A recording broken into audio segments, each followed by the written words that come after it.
There we go. Good evening. It being on or after 7 o'clock, I'm going to open up the June 18th, 2015 meeting of the Georgetown Conservation Commission. And on the agenda this evening, we have a number of discussion items, and it looks like 3 hearings. We'll start off with one of the discussion items, and that being a solar project, and we have some proponents here for a project. If you would want to introduce yourselves, and yeah, if you'd like, Great. come up and have a seat. Great. And introduce yourself. Great. My name's Amelia Tracy, and I'm with Next Sun Energy. We're a Brookline, Mass-based solar development company. Okay. My name is Larry Shore, Sillicin Trust. My family has owned the land on Tenney Street for over 30 years. So we're here this afternoon to have a discussion about a proposed solar farm that we've been engaged with Larry on for about 6 months now. And I've printed out, I have some layouts printed out, just conceptual layouts of the parcels that we're looking at building on. And the reason why we're here is because we have discovered a lot more wetlands on the site since flagging it over the winter than we expected to.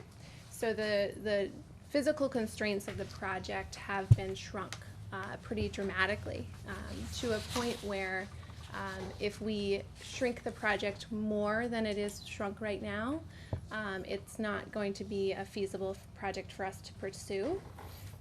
So what we've done is we've had a number of informal meetings with Steve and Howard Snyder and the Economic Development Committee and a bunch of different folks to get some input, as well as walked the site with Steve.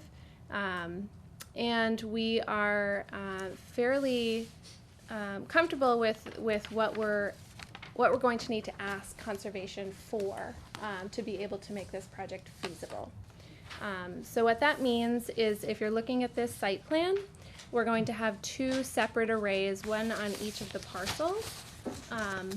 And so the green hatched area are the flagged wetlands which happened over this past winter, which we know we'd have to have the agent walk with our delineation, to verify the line if this moved forward, but just so you know, it's a recent survey. And so what we're looking at is within the 50-foot buffer on specific areas of both of these parcels, we need to cut the taller trees so that they don't shade the solar panels, period. But what we're proposing is that we're not going to clear cut. It's not like we're making a lawn or a golf course. We're going to selectively cut the tall trees in very specific places within that buffer. And then what we're proposing is to replant native vegetation, shrubs, and lower growing vegetation to create a nice habitat in lieu of the taller trees that we're asking to selectively cut out. Okay, I understand. I mean, first off, we can look at this as a commission, but we can't really render any kind of a decision process here because you haven't filed with us. Right. Yes. So, I mean, we can't give, any kind of an official nod for a project that's not officially before us. Yes. Because we're not in a hearing process. Our butters haven't been notified, all the legal processes that are required under a hearing, we're not following them right now. So we're just having a discussion. And we really can't give you, we really like it, and this is the way, what you should do at this point. We can look at the information, but, we can't, say, yeah, this is what you should do, this is what you shouldn't do. In the spirit of having a discussion, and we thought it would be helpful to do that, I thought it would also be helpful to review some of what is the history of the land that we're talking about, because I think that helps understand some of the changes that have occurred there over the years. And what I'd like to do is I'd like to give you some information that might be helpful just to provide some background information and can help with some of the discussion that we might have.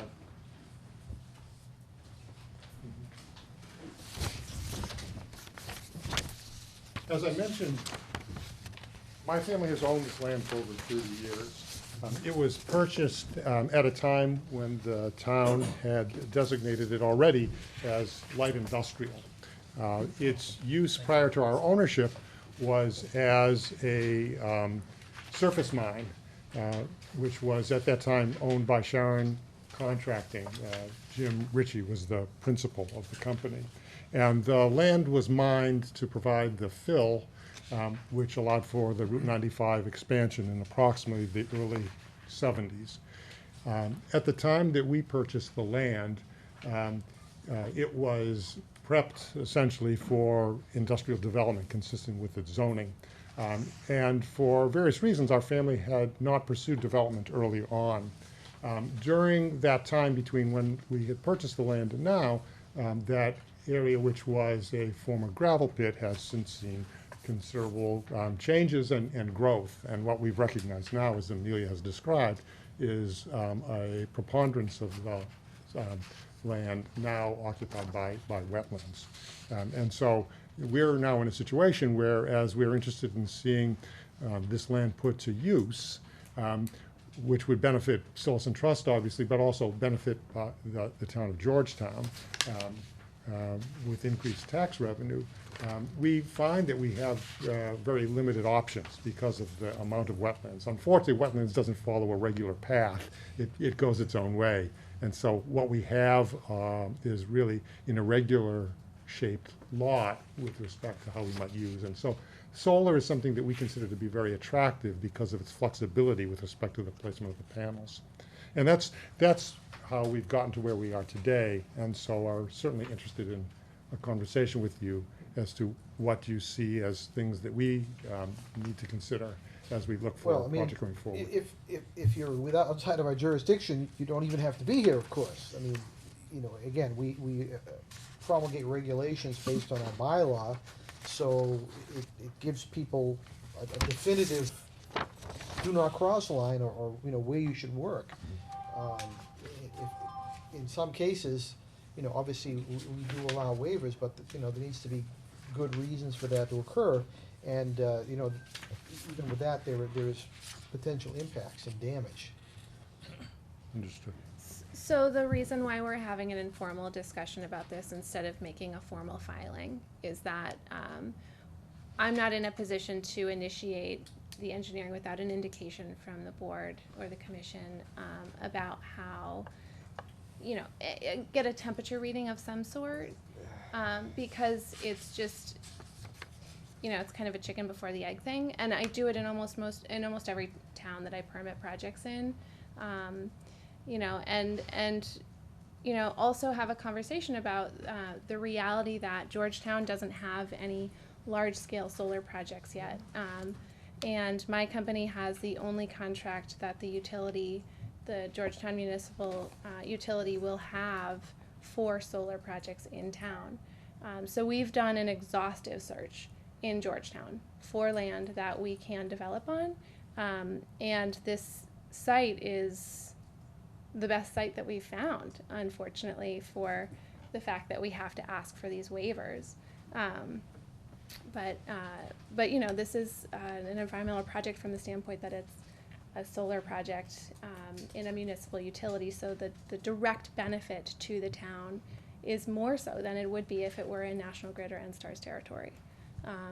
You know, this is going to save ratepayers money. This is a long-term hedge against future energy rate hikes. You know, this is a really good thing for a lot of reasons. And so the reason why we're here is because I'd love to have a conversation about how we can approach this project successfully before we spend a lot of money and time and come back to you in 2 months with something that's fully engineered that you don't, you don't Well, agree. regardless of, whether you file or not, I mean, during there will be likely changes the board will request during the Definitely, hearing yeah, process. yeah. I've been doing this a lot of years, and I've never seen, a plan come through on a major project where everything is perfect and everyone agrees, and that's not human nature. I mean, if you did, again, if you went by the regulations and followed everything and stayed out of the jurisdiction, there wouldn't be any point of discussion. It would be like, yeah, let's go ahead, do it. I certainly would encourage you to file. I mean, again, as far as, giving you a nod, we typically don't do that. We can, legally we can. I mean, it's not binding anyway. I mean, even if we said, yeah, I think it's great, and then, you file, and then we say, nah, we don't, we want this and that.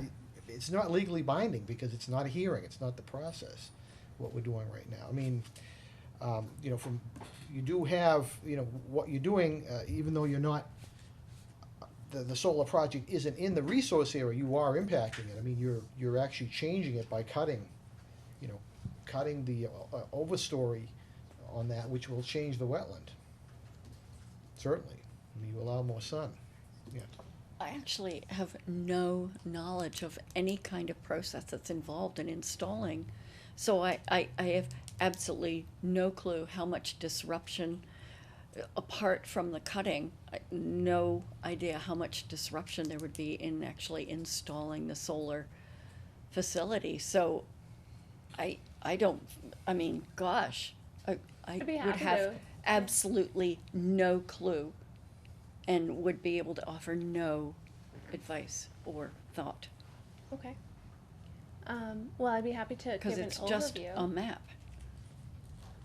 I don't know, and I don't think we can. Yeah, I mean, you really, as I said, we really can't. Again, we don't have a lot of information, and, to really render that kind of, Can I also say, when we're looking at granting waivers like this, we always look at the public benefit that arises from waivers we give. And so I have also no understanding of how much output would be gained from a field of that size. I don't know if it's a big field, a little field, a worth it field, a not worth it field, that sort of thing. So there's a lot of information I don't have for to instance, give you feedback. how many kilowatts is this thing gonna generate? This is about 700 kilowatts, and relatively speaking, I have some printouts of our portfolio. Relatively speaking, it's a small project for the size projects that we build. I'm But sorry, I was reading. Did you say small or large? for our company, it's a small project. Okay. But for many others, it's a large project. Okay. So it's very subjective. And from a construction standpoint, it's really actually pretty great, because what we do is we have mini I-beams, steel I-beams that get pile driven down into the ground without any footings, without any like concrete footings. So when the system gets decommissioned, that gets pulled out and recycled. And so once the steel I-beams go in for the racking, the rest of the racking gets built on top of it, and then the panels get clicked on top of that. So when it comes to construction, there's about, for a project like this, there'd be about 2 to 3 weeks of pile driving, right, and erecting the erector set. And then the rest of that is putting the panels in place, and then the electricians will come and string the wires. So it's not an intensive construction schedule. And then we're talking about solar versus things like buildings with large parking lots. You're not talking about an impervious surface that is really going to change the drainage. The state also is suggesting that towns adopt a new SAMR that has to do with solar, drainage with solar sites.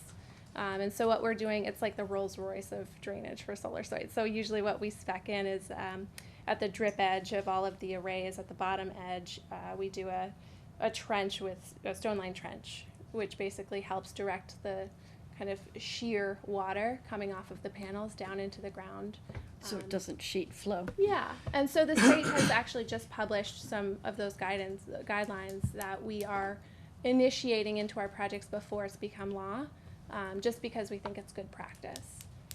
So, go ahead.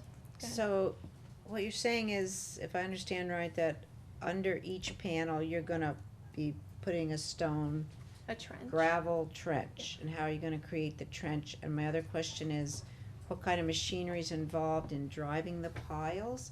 And my last question, let me just get them all out, and you can answer them, is how, you're cutting, what you said, tall trees. What height are you trying to get down to? What's Sure. the maximum height that you're allowing? Sure, great. So the trench is, it's like a 18-inch, I believe the spec is 18-inch trench, and that's just, How's that dug? I don't know the name of all the equipment, so I I'm mean, sorry you take for it, you that. take a It's like backhoe in and dig a trench? small, like, bobcat size. Yeah, like, I don't know what the name of that is. Make those but- specific devices for digging like cable trenches, ditch witch or whatever, they They just. go down It's like a 18 conduit. Yeah, inches, but, so. but you're Yeah. talking about doing this through the wetland now. No, this is on. No. This is all in the buffer. No, none of Oh, this is in the buffer. No. This is not in the buffer at all. It's just So in the you're solar. just cutting in the wetland. Yeah, and so, the No, they're cutting, cutting in the 50-foot Cutting in the buffer. Buffer of the Yeah. wetland. Right. yeah, so the cutting, what we would do is we would take the taller trees, which would be anything over, 25 feet, down to the stump, because there's no way that that tree is gonna live if I top it at 25 feet, right? So it's good, practice not to do that. So I mean, that's, if anything over 25 feet, that's a high percentage of the trees. That's a pretty, because that's a small tree. Right, so the saplings and the bushes and the things that are shorter will stay. So it's a selective cut. And then what we're going to do is look at where the bare spots are, and then look at planting new vegetation there, which is native and But there which would, will. but there would have to be maintenance as well, because if you had something, I mean, Yeah. certain, I mean, like a maple can grow pretty fast. Yeah. Some of this stuff will, in just a couple of years, if it's at 15 feet, it'll be at 25 feet, so. Yeah, and so we've got, the nice thing about Nexon is that we're Massachusetts-based. We only do work here in Massachusetts. We did one kind of one-off project in Rhode Island last year, but we also do work in Vermont. But we're not a national company, we're very regional. And so what we've got is a crew that manages our operating projects. It is an asset management crew, led by a master electrician, but basically they're hired to first make sure that electrically the project is operating optimally, and two, that all of the conditions for our permits are upheld, and that our landscaping is working, and all of the things that need to happen for our project to be successful are implemented. So Is any of the area paved, or is it all like crushed stone, or? yeah, how so do we wouldn't do any paving. The stone at the drip edge of the panels would Right. happen. We would do a construction entrance. I'm not sure yet where, but the project of this size probably wouldn't. It might need a small pad, like a transformer Mhm. pad, something like that. But we're not going to be doing any paving. There would be no like. So it'd be the crushed stone finish in general, or what? Usually what we is it? do like a hydro seed or some kind of Oh, seeding there is with, grass, okay, all right. Yeah, like some Other most of than the the time trenches it's a clover mix, themselves. but So we when can you're talk talking, about that. you're talking about a concrete transformer pad, I mean, you're typically not gonna put a transformer on anything not solid. Yeah, so it'd be like a 10 by 15 pad or something like that maximum for a site. This site is relatively small, so I'm not sure how big it would be, but And what are the other examples, you said, your reference being a Massachusetts company, other communities that you've done projects? yeah. So I actually printed out some, example projects that we finished. Littleton is another municipal utility that we built, actually a project that's like 8 times as big as this one. Middleborough is another municipal utility that I'm building in right now, and that's actually got, that town we're building 6 of the same size projects in. And so you can see other projects in that portfolio that we're building.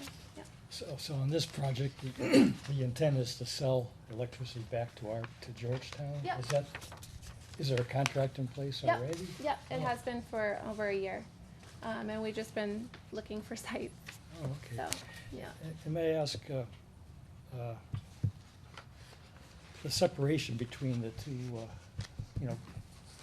panels here, why are they separated like that? Because of the wetlands, because we couldn't put them together. Yeah, it's a pretty wet site. Oh, okay. Yeah.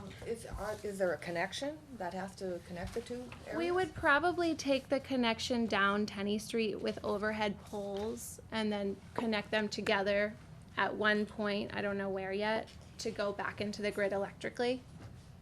But yes, they would want to be connected to each other. The other question I have is, what's the lifetime of something, a project like this? How long do you maintain it, and what do you have to do to maintain it? Do you have to go in periodically, and Yeah. how long would it last? Totally. So usually when we talk about lifetimes, we talk about the major components warranties because that's really like what's bankable. So the major components warranties are about 25 years. But, there are solar projects exactly the same as these that went in the late 70s that are still producing at Right, but as- 70 as- and- As technology changes, I mean, these things would be, 25 years from now, these will probably be considered huge. maybe, but the thing is that you pay for it 100% up front, so you want to maximize your investment by getting all the power you can. So what I was going to say is that at year 25, we're expecting that this will still be producing somewhere between 70 and 80% of its power, then compared to day one at 100. So there would be no reason to take it down at that point because it would still be doing its job. So what we look at is extending the lease agreement that we have with Larry and the power sales agreement that we have with the utility at that point. So at least 25 years, but likely more than that. And so when it comes to maintenance, we have, a full, dedicated team of people that maintain these systems. So that means that we do at least, I want to say, once a quarter, we go and we check all the string connections and make sure that electrically the physical connections are working. Usually it's twice a year that we have the site mowed so that the grass doesn't grow too tall and shade the panels. If there's any kind of other vegetative maintenance that we need to do, that works itself in depending on what that what the species of plants are. What else? Did that answer your question? This drawing also shows some of the difficulty we have trying to figure out an appropriate project on land that is zoned light industrial, because where you see these panels is where we are clear of the wetlands. And for us to anticipate putting some kind of building there for a light industrial application and an associated paved parking area presents a real challenge and is likely more invasive. Not likely, is certainly more invasive than this project as well. As landowners, we're sensitive to how we treat the land too. I live in a community that's much like Georgetown and have had discussions with our own town about some of what we've felt to be appropriate or more specifically inappropriate applications and solar projects. So I'm not just a landowner here, I'm somebody who's sat on the other side asking hard questions about what impact a project would have on the land. As we look at trying to make best use of the land that we have in a way that provides what I consider proper treatment and respectful treatment of the land that we're building on, this is a project that we feel addresses some of those concerns. And if there are other concerns that this board has, I am more than happy to entertain them and see how we might be able to approach them. Could I ask Steve a question? Have you been out to this site? How heavily wooded is it as opposed to scrubby? So the front half, most of the panels are, it's Mhm. mostly scrubby. Yeah. When you get back to the proposed, inside the 50-foot buffer where it's being proposed, anything over 25 feet, it's probably 95% tall. Not huge trees, but taller. So What if is you it, cut, white pine? no, mostly, like maple and some poplar and stuff like Okay. that. But I guess if you cut everything over 25 feet, there would be nothing left. It would be denuded. Again, we've talked about, different ways of replanting it so they don't have to worry about saplings coming in as much and making it a meadow. There's some positive ways you can do it, but to answer the question is there's nothing left. You're cutting everything from the wetland edge in some spots, and that's my main concern. And what's the connectivity of this wetland? What is it tied in with? I mean, obviously, There's a whole bunch of chapter 61 land in the back. You know, it doesn't really flow into anything. It's not. part of Oh, any of the water that's the woodland that was, The cut that we was did a few years forested, ago. Oh, where we walk, behind Long Hill, Yeah. where we were last, fall. So it's like 100% change in vegetation, looking at I doing didn't- something like this. We didn't trudge around the entire site. The main area that I was concerned about, you know, looking left and right, it's a whole hash marked area, was like that. We didn't go to the other side. I presume they're all very similar, because it was all disturbed at the same time. What other side? Well, there's two different There's two. panel Oh, you just locations. looked at The one tunnel. side. We, you know, This Gotcha. is, this is a higher one on the north side, right? Correct. The land is higher there, Right. yeah. what are you proposing to plant back in? So I haven't gotten that far yet because I would bring in a local landscape architect to help me out with that. But I can tell you that red cedar and pepper bush, cranberry bush, these are things that are commonly spec'd in my other projects. And I just brought a sample compendium for you in case you wanted to take a look at, you know, other things that we are comfortable with. So as long as it wouldn't get above 25 feet? I mean, Yeah. could you like plant hazelnut trees? They would be agreeable to pretty much, and again, it's a detail, it's like the smallest detail of this biggest picture we can imagine, but at that point, if we get to that point, they would plant anything that the commission wants that meets their needs too. They just. Well, yeah, but if offer they're ideas. taking woodies down, they shouldn't make They're a not- meadow, they should make another woodland. No, but they can't, because they're gonna cut it down in 25 years. Well, as long as it's not gonna get over 25 feet tall, they could plant Just- well, hazelnut that- trees. it's gonna have to be something relatively slow growing, because Yeah. you can't plant, replant something that's gonna have to be. Well, no, but not all trees get, a hazelnut tree's not gonna get over 25 feet It's not- tall. Not a very native plant around here, is it? Hazelnut? Here? We have plenty of native hazels. Yeah. Again, it's a detail, we really shouldn't go down Even- that well- direction. I mean, Are I'll be honest with you, it's a big picture project that we really can't give very much feedback on. Yeah, that's That's the the problem feelings. right now. I mean, I think most people will agree solar makes sense, but I mean, whether the commission likes a plan really gets down to that detail level. It's like, okay, what is the final agreement? What is the impact? What are the specific changes? That's kind of the Yeah. devil is in the details, as they say. That's where the commission can't go right now, because No, and I totally respect that and appreciate that. My goal is to have exactly what we're having, which is just a conversation and help you understand what we're asking for so that we can start to have the dialogue. So it's kind of a short-term impact versus long-term benefit. I don't know if Weighing I up. agree with that. Pardon? I don't know if I agree with that. You're cutting down trees that are absorbing water and putting a lot of moisture back into the air, and they're not gonna be putting trees back in, so you're gonna be losing a lot of rainfall in the area, and, the more that we do this in the area, the less rainfall we're gonna have, and especially if it goes back into meadow, it's kind of pointless to the environment. I don't think we would Depending- want it to go back to depending what that. you plant, Right. can have a positive and negative effect Right. on the resource area, because obviously if you just have low plants after that, you've got a lot more sunlight in there, and a lot of Right. things that may be in there right now would die off and not function Right. very well. So it really does depend Depends on. how we what- design what goes back exactly. in there.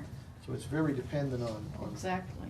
And the other thing is, who, so the landowner gets, rent, and the power company buys the electric from From us. your Yep. company. And so, except that it helps the town not depend on oil, I suppose. Yes. The benefit to the town is really a trade-off between what's removed to create these things. There's really not much. And the other thing about these solar panels, I don't know how well the technology's improved, but last I knew about solar panels, it takes more energy to make them than they ever give back. I mean, if you think about all the energy that goes into building them.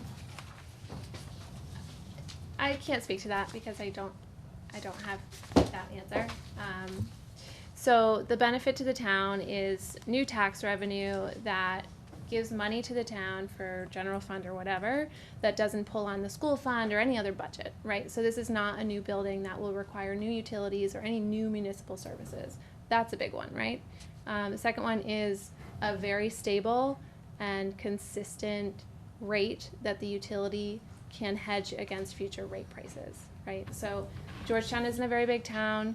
I believe that this site could, I can't remember off the top of my head, but it's, you know, maybe a 5%, this generation may be around 5% of their total load. With on a peak demand? On their peak demand, which is about as much as they want in any kind of distributed generation that is inconsistent like solar or wind. So those are two really substantial benefits to the town, I think. You know, and the other piece is that the opportunity to do solar in Massachusetts, the window to do solar in Massachusetts is getting more narrow because of the reality of some federal tax credits closing at the end of next year. And then the state rewriting its entire solar incentive structure, which right now we're kind of looking at happening next year. So, you know, I have the ability to build this project this year because I have dedicated financing partners that are interested in this project. I can't build this project if it becomes a lot smaller because it won't make economic sense to. So that's why we're here, is because if I come here and I've designed a plan that looks similar to this and I present it to you and you say there's no way that we're going to talk about planting, you know, hazelnut trees in the buffer zone instead of keeping the trees there, I won't have a project to build. You know what I mean? And I just don't want to get into that situation. So I really appreciate your thought about it. Why would hazelnut trees, or hazels, Hazel. why do you say that would make it unrealistic? Oh no, I'm just saying, like, if we can't find a compromise, then that would be detrimental to the project. I also realize that the Conservation Commission has to focus on the land as it exists today.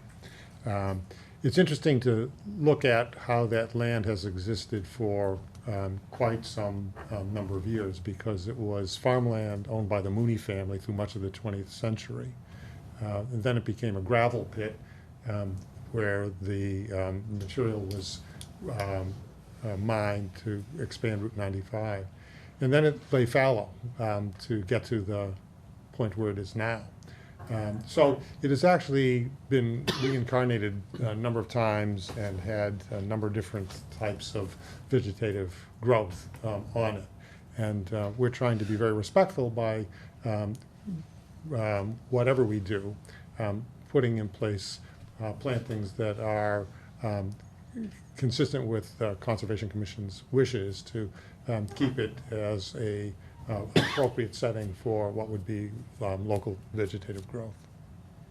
Yeah. This is its latest incarnation. 30 years from now, when the solar panels are removed, we get a chance to revisit it yet again, all under the heading of light industrial, but it is probably one of the lightest of light industrial uses that we can imagine, because essentially it will be like virgin land 30 years from now, with whatever we choose to do going forward from that point.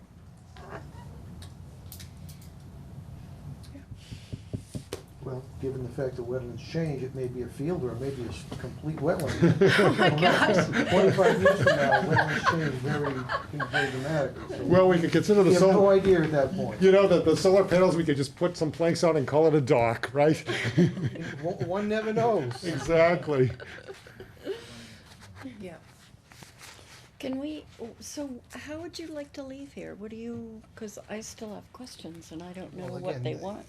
Yeah, again, we're not, we're kind of in this, not in a hearing process, so I we can't really understand. get into this whole super detail of what Yeah. we'd like to, it's, And also sort of weighing up what sort of information you need that might help you make a decision. I mean, that's just like, I don't know, that's If- way down the road. If and when they file notice of intent, all these questions get answered. That's the time Right. where the details and the types of trees and how high and how many and what's the population out there now. I mean, Because, yeah, we, there's you more know, questions than you answers. just have to be Right. you have to be very careful, because, you know, you don't have I the agree. butters here, the whole thing, and there's no public notice of, I agree.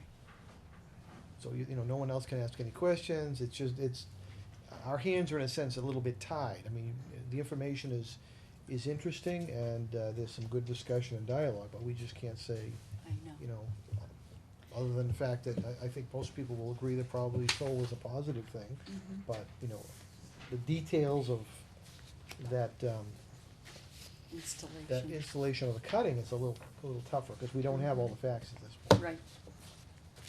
Well, this is a good start, because it's given us some feedback as to where some of the questions are, some of the concerns are, and let us do a better job of tailoring the specific proposal to try to be sensitive to what are some of the questions that have been asked here, and it also tells us where we need to do some additional research to present more information to help the board members understand what's being proposed. Yeah. No, this has been really helpful for me, so I appreciate it. Can we ask Steve our questions and then he talks to them better? Well, you can always ask, Yes, you can. Thanks. They don't file, it's just, it's just talk, it's Information. just It information. is just talk. yes, you can. So, we can always, You're limited to can 2 always- questions a day, though. Other things going on. On only this one or everything? Oh. Good. oh, Yeah. thanks for coming So in. thank you. Yeah. Thank you. Yeah. The 7 o'clock and 7:30, I've asked for continuation, so we can just jump to the 7:15. We'll come Okay. back to the other 2 later, when we'll have full house. All right.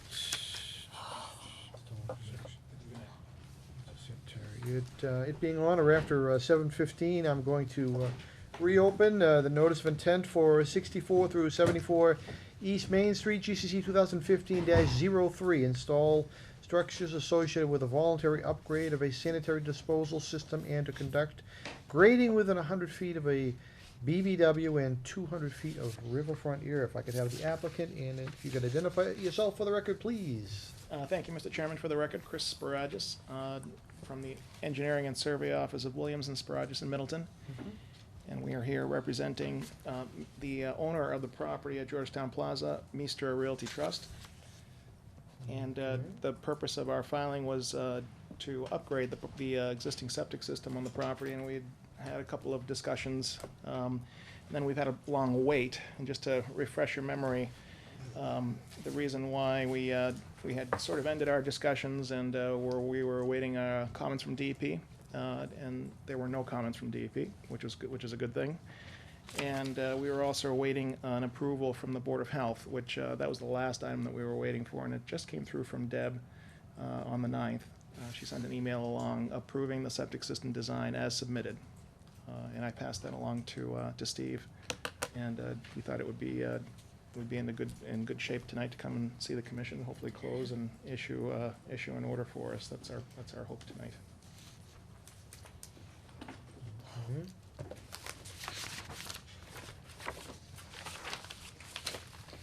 Steve, any other open action items on this one? We're all set. Are there any abutters to 64 through 74 East Main Street? If so, please, if you would like to speak, please identify yourself for the record. Any comments or questions from commissioners? I'm trying to There was a remember what we were discussing. Concern for the stormwater in that area? There was, because there's a large, I think it's a 36-inch culvert that drains the brook, the watershed that goes through that piece of land. And then it's extended a 12-inch one up that, Is that Noonan's? hmm? Is that Noonan's or Dunkin' Donuts? I think you're thinking about Noonan's. I'm sorry, I was This thinking, is I'm Dunkin' thinking, yeah, Donuts. yeah. Sorry to Okay, interrupt you. I'm sorry. I'm was struggling right. to remember Dunkin' Donuts. where we, Muff. no, I Yeah, understand that, but, gosh, I don't have my plans with me. No, I don't either. And, we had concerns about the proximity to Pembroke and the wetland right at the back of the lot. it- Can it- you remind me So- where we left that? Just to kind of jump even further Central back, Street. the original plan had a lot more associated work behind the buildings. Right, they This were gonna- is just for a septic system replacement. Right. So there's some work in the back, kind of connecting the pipes and stuff like that, but before they were talking about impervious pavement. Pavement, right, there was All the gonna way be like a around, loop driving around. This is, you know, really, really reducing the This- scope of work to just the septic system. this And most of the project- leaching system is outside of our jurisdiction, so we're really just talking That's the right. components and the pipes connecting around in the back and the digging associated with it. This project started like, more than a year ago. I think you and I were the only ones doing a site walk there in a rainstorm, probably about a year plus ago. It's been more than that. It's, believe it or not, it was probably 2 years now, but if you recall the plan, we were also moving all the tanks out of the buffer zone. Right. as That's part of right. this improvement. That's Right. right. Mm. But the pipe connecting through is The still. last time I was at a site walk was when, with the original proposal, which had a lot of work in the back, so. There was a lot of and then- stormwater yeah. related questions and flooding Mhm. and all those other stuff. That's right. So as I recall, we agreed that it was an improvement on, Yep. on what was there currently, because there was a lot of sheet flow off of the parking lot currently, and that would be dealt with, and it would solve their septic problems. Am I remembering that correctly? Super. So there wasn't anything outstanding that we needed to resolve? No. If there are no more comments, questions, concerns, I'll call the question. I'll entertain a motion for 64 through 74 East Main Street. Make a motion that we accept the proposal for 64 to 74 East Main Street, GCC 2015-03, P number 161-0802. There is a motion, and it's been seconded to approve the notice of intent for 6474 East Main Street, GCC 2015-03. Any special conditions anyone is requesting? Yes, no? So No? our typical is kind of not accepting the wetland line, but we actually had it reviewed previously. Did Jillian review this site? I thought she did. So, it's just working with Agent in the field with some of the issues, the standard boilerplate stuff that I always put in. Were there any considerations for runoff or siltation control? The erosion control in place. Right. Again, Okay. kind of the There's another routine when plan. these things happen is before they start work, we do a pre-meeting to discuss that type of stuff. They don't break ground till the silt fence gets inspected by me and make sure everything's That's what's supposed to tight happen. and ready to go, Mhm. so that's Super. more on my end. If there are no more comments, questions, or concerns, I will call the question. All in favor? Aye. Aye. All opposed? All abstaining? Thank you. I'll entertain a motion to close the notice of intent for 64 through 74 East Main Street. Make a motion to close the notice of intent for 6474 East Main Street, GCC 2015-03, DEP number 161-0802. Second? The motion has been seconded to close the notice of intent for 64 through 74 East Main Street. Is there any further discussion?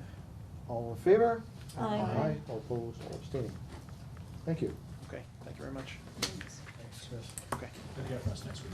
Next week to come pick it up. all right, perfect. Thank you very much for your time. Thank you. You're welcome. Right, so the So we can two other see- hearings have asked for continuances? Yep, we can hit them. A lot of the discussion items people are here for. I will note that we can come back to those two to continue them later. Okay. Let's see. Put them in order, I guess. Let's see, we have some discussion on One Industrial Way.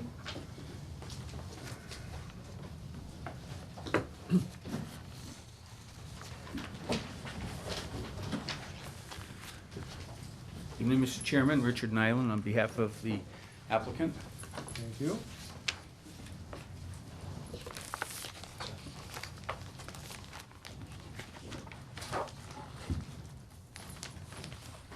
I'm not sure what the discussion is. I sent a note along, I heard it was on. We filed a notice of intent, if you recall. We had discussion a couple of months ago. It took us a while. We filed a notice of intent. I think it wasn't within your 2-week window to have a public hearing this evening, but I think I assume we'll be scheduled for July. So I just want to give a brief update on the enforcement and kind of the decision the commission made at the last 2 meetings ago, where they gave kind of an extension to give them more time to file notice of intent and pay the fines. The fine check was dropped off June 4th, 20 days after the time period that the commission allowed for. The notice of intent was filed, the packet was dropped off on June 16th. Also, 30-plus days after the time period that was, the commission asked for that to be done in. I did review the application. It is, by my standards, incomplete, which is why it hasn't been put onto the agenda for this meeting. The fees and how they were calculated, I don't agree with. There's a fee for kind of resource and bank disturbance. We've never had to really deal with it before, because we've never had any resource impact.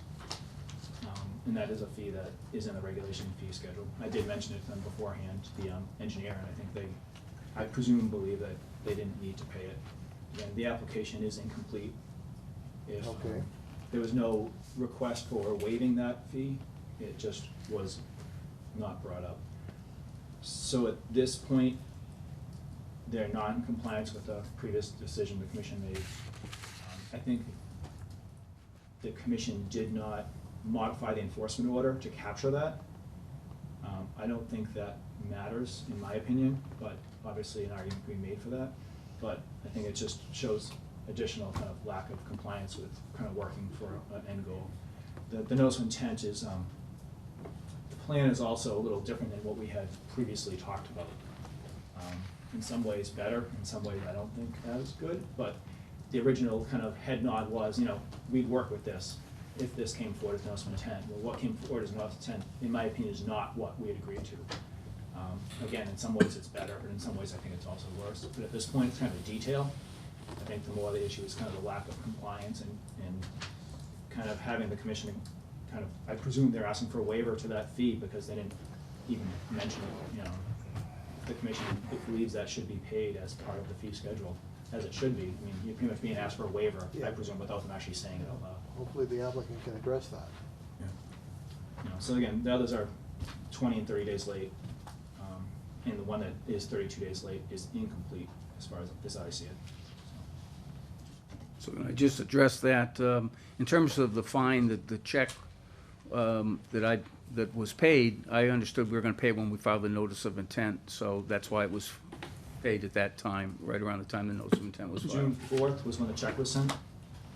July 16th when the notice of intent was sent. June 16th. June- So I actually June paid 4th. for, yeah, so I So actually, June 4th, Came before. actually paid before the notice of intent, but it was, Yeah, but they were but both we had late. prepared but it. they were both over $20, Well- 20 days late from when the agreed upon time. If- So, If I could explain in terms of the notice of intent. We were discussing at length the wall that is out there and about moving that wall. After deliberation, we've decided to remove the wall. So the wall is not part of the notice of intent. It's gone, we're gonna take it down. Matter of fact, I'm not even sure we need to file a notice of intent for the work because it's a removal. But that's one of the reasons why it took us a little bit of time, because we were going down a certain direction to have the wall included, and we were gonna ask for waivers, because if you recall, the wall would be within your 75-foot, structure, no disturbance. So we think that is a very positive.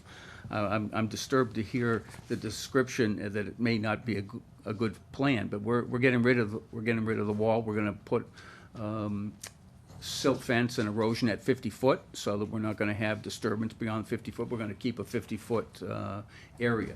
But that took some time for us to resolve, and that's why the notice of intent was a little bit long. like I tell many applicants, I mean, communication, if the thing's gonna be late, just communicate with the agent that, hey, we're still working on it, there's a reason. We've had cases of people just ignoring us for months on end, and things usually don't go that well.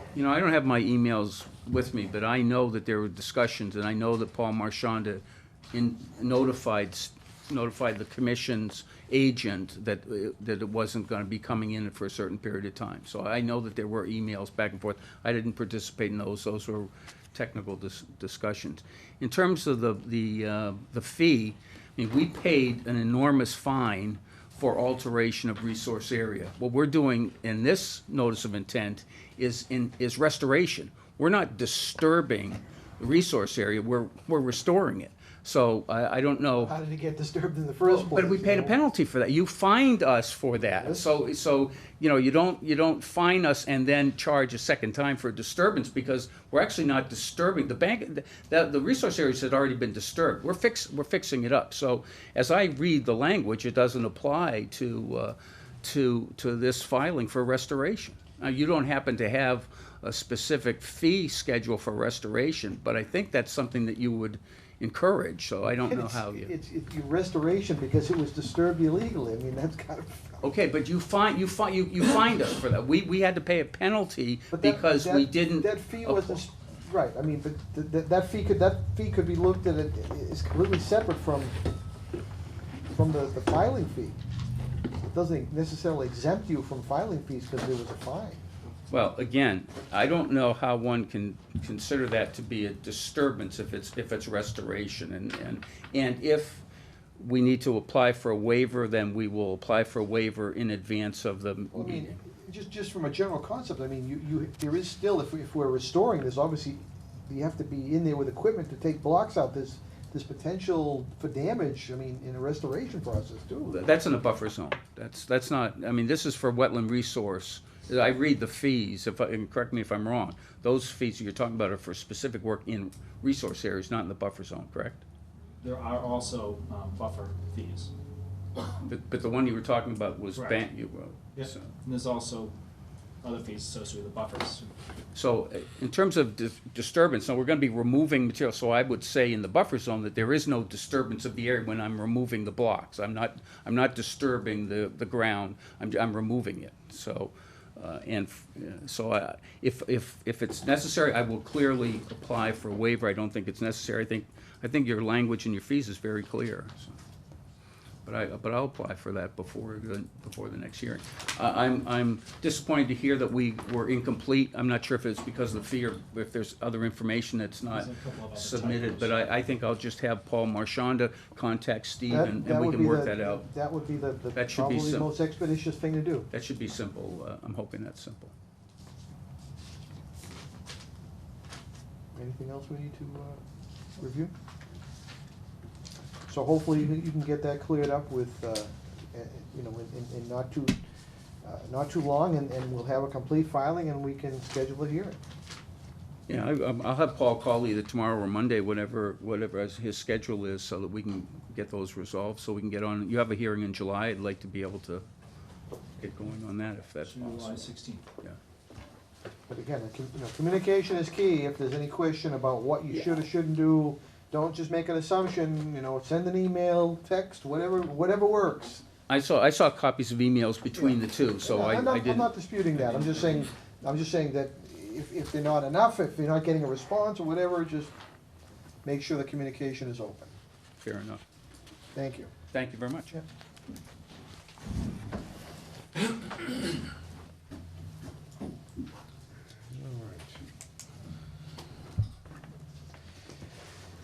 And next we have a discussion for 6 Heather Road. If we could have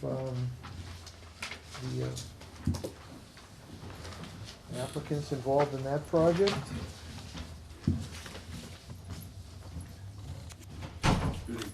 Good evening. If you could identify yourself for the record, please. Set up here.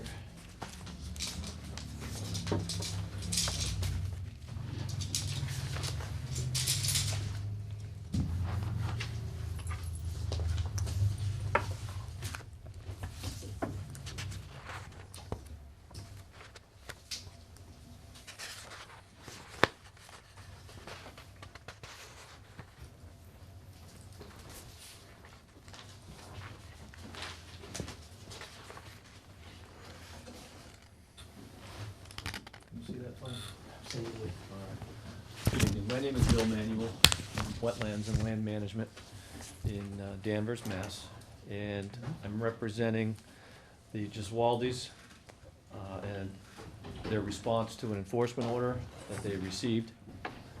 I'm assuming the commission will remember the site. You issued an order of conditions about a year ago for the construction of a home.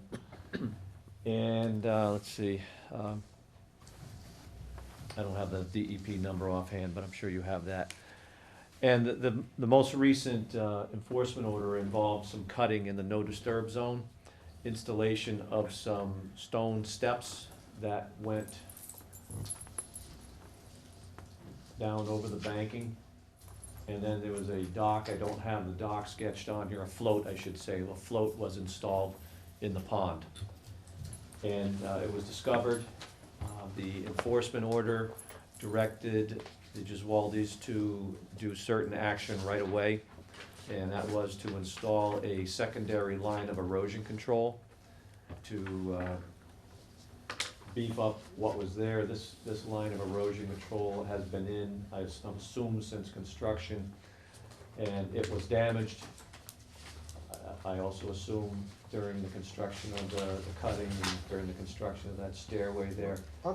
So Steve suggested that a secondary line of erosion control be installed, and that did happen. And the DEP sign and the Georgetown Conservation Commission sign was missing, and he directed that be installed right away. And so those items were done, and then the directive was to install, or excuse me, to submit a restoration plan by certain date, which was June 15th, and it actually was submitted by email on June the 12th. So in terms of your requirements, I believe the owners are compliant with the terms of the enforcement order to date. Well, I'm a little confused to how we really got where we are in the first place. I mean, there was an order of conditions, and it apparently wasn't followed, and here we have an enforcement issue. And I don't have anything more to add to that, but I will characterize what's been done. In terms of the cutting of the no disturb zone, it is roughly 1,200 square feet of no disturb zone alteration. Roughly 175 square feet of that is these stone steps here. So roughly 1,050 square feet was actually vegetation that was cut in the no disturb zone. I don't show the float here, but the float is, as I said, it's right in here. It is one of those, it's a brand name, it's like Easy Float. And it's a polyethylene float system, and it comes in two pieces. You sort of, the two pieces are more or less corrugated, and you fit the together.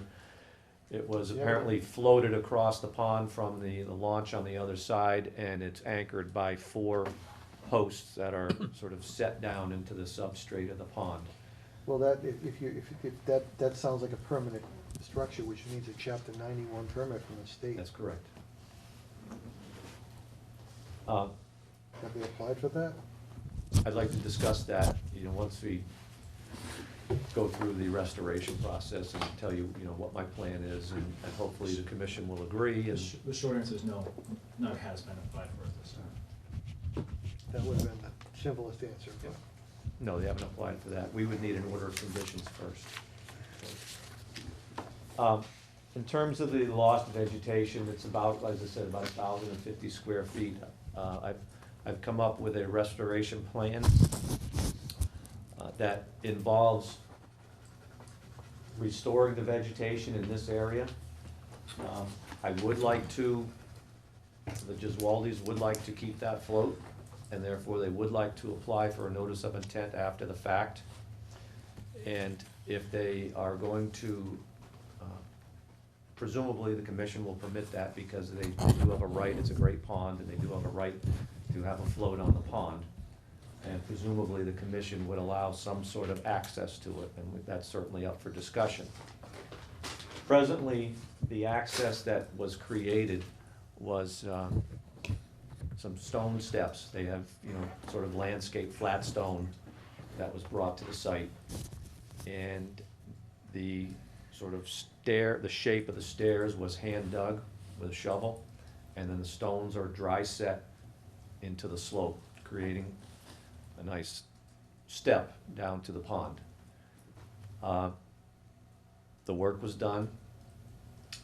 They would like to keep that, and we'd have to file again, we'd have to either amend this order of conditions or file a new notice, whatever the preference of the commission is. But we'd like to keep that in order to access the float that we'd like to file for after the fact. So I understand this is all out of sequence. I understand the commission's not going to be happy, Yeah, you got that right. but nevertheless, I'm here, and that's the proposal that. Well, what I'd like to see is the area that's disturbed restored, and then we can start I from. mean, Right. the only thing, the enforcement order, I think, was just how it was phrased.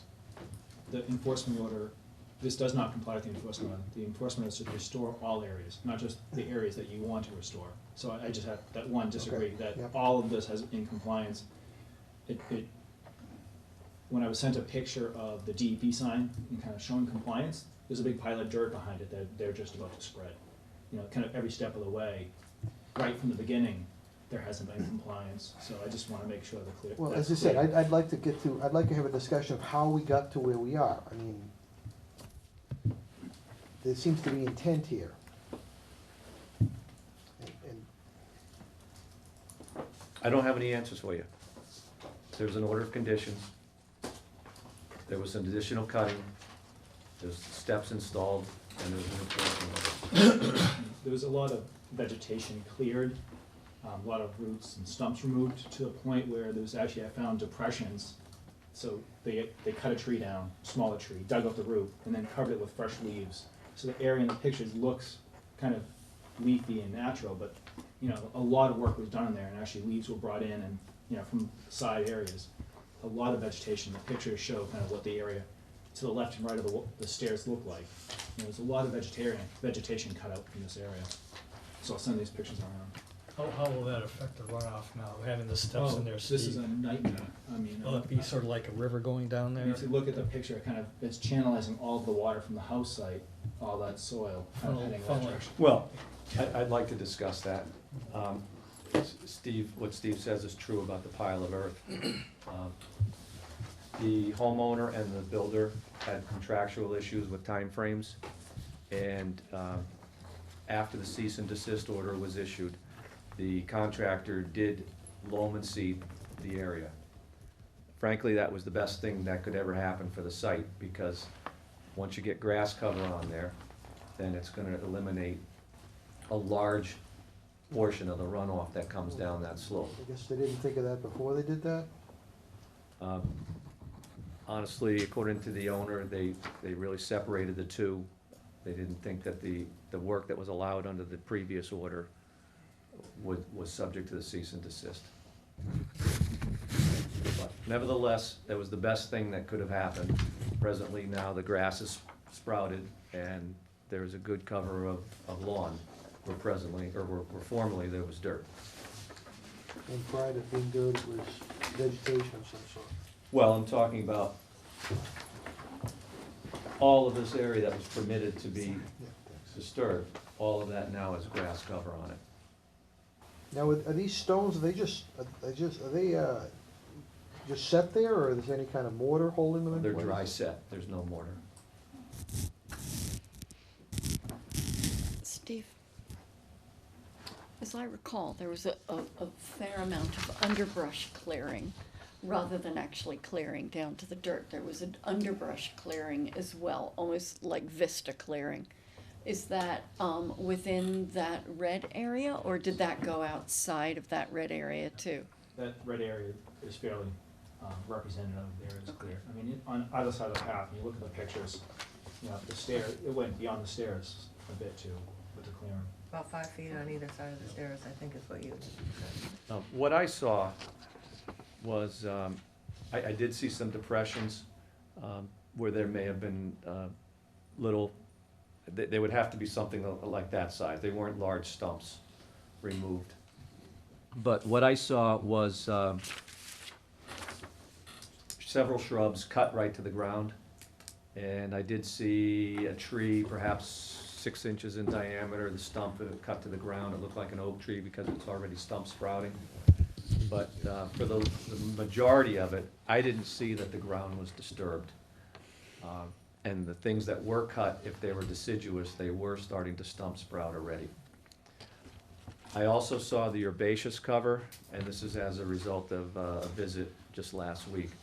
Some of the herbaceous rootstock, such as Canada Mayflower, some bracken fern, some of the seedlings of the shrub growth, former shrub growth, that had already started to regenerate as well.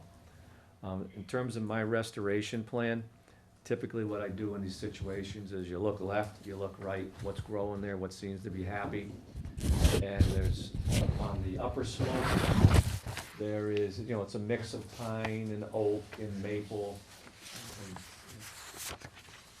And, as I say, Canada Mayflowers and bracken fern. On the lower slope, there was a mix of, it was primarily pepper bush down to the edge of the pond. And so that's what I have suggested to restore the area. I've suggested, I think, on the order of 36 pieces of shrub stock to be installed in that area, and we could have that installed in accordance with the time frame of your restoration, which is sometime in August, like middle August. And it includes low bush blueberry, pepper bush, American hazelnut, red maple, and red oak. So those are all native species, they're all indigenous to that area, and that's basically what's growing out there. So I'm not familiar with how quickly they would root and take hold. Yep. So if you're doing this in September, I would prefer to do it in September if the commission grants me a month leeway, because I don't like to install nursery stock in the middle of the summer.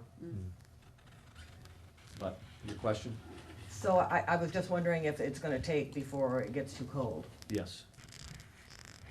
With the proper care, it will. It will live. It's not gonna do much growing and stabilizing. Right. But that's one of the better times, spring and fall is the best time to plant, as far as them living. But as far as functioning as erosion control, you know, it's minimal at that point until it really gets established. Right. And that might be a year or two. The till erosion actually it's erosion control. Right, the erosion control is gonna have to be, you know, artificial, the filter sock that's there. There's no question that has to be maintained. To ensure the survival, to go to your question about are these things gonna live, there's also a monitoring plan included with my restoration plan that includes a 2-year monitoring period. And reporting back to the commission at the end of next growing season, September, if the plants, my goal is to have 75% plant coverage over the disturbed area. If we don't have that by next year, then we have to institute a contingency plan. We would communicate with the commission and install more nursery stock if we have to. If we had, you know, a die-off of a certain species, I'd want to figure out why that species didn't do well there and maybe substitute it with something else. But we would have a 2-year monitoring period to ensure that we have successful restoration of that area. And that would be everything except, as you say, a 4-foot wide cleared path to the pond. That's right. We would want to keep this sort of blue dashed area open, assuming that, let's say, call it phase 2 of the discussion, we go forward with how do we rectify the steps and the float. Well, this is not the normal process of the notice of intent where people do things and then get permission after the fact. Granted. That's why this is an enforcement order. I don't understand how they could miss the markers, you know. I don't, They were involved. 4 feet, You know, this was not new information. They attended meetings. They heard the commission discuss remember. these things. So this is not, oh, they didn't know what the markers meant. They were involved where the commission said, you know, there's some waivers here. We're nervous about permitting this house, period. You know, only reason we're permitting is because of this no cut, no disturb is gonna be maintained. So I don't think there's any question as far as that goes. It was pretty obvious. With the full restoration plan that they have and the steps in place, is that gonna resolve the runoff situation? There's a little silt stock. The site stabilization is gonna be an ongoing process. I mean, this is not gonna be the immediate. Who's gonna do the ongoing process, though? I assume that you would, if you approve the restoration plan, then there may be some conditions attached to it. But I assume I would be the one involved. I would be the one that is overseeing the installation. This is all in my restoration plan. I would be overseeing the installation and doing the plant layout and the cleanup and the erosion control. I'm gonna come back after a month to make sure that initially the plants have survived, they're getting the proper care, they're getting the proper watering, and then I'm gonna monitor them as needed throughout the next growing season. Since the last order of conditions wasn't followed, what assurances do we have that anything we do now is going to be followed? The only assurance that you have, or I suppose I should say, the mechanism that you have is another enforcement order. You know, when you issue any permit, it goes out the door. You don't have any assurances that the person's gonna follow that permit, and that's why you have an enforcement order. Well, again, that's the last resort. We normally, it's a legal process, and we certainly can and do use enforcement orders, and we'll hold them and also issue fines.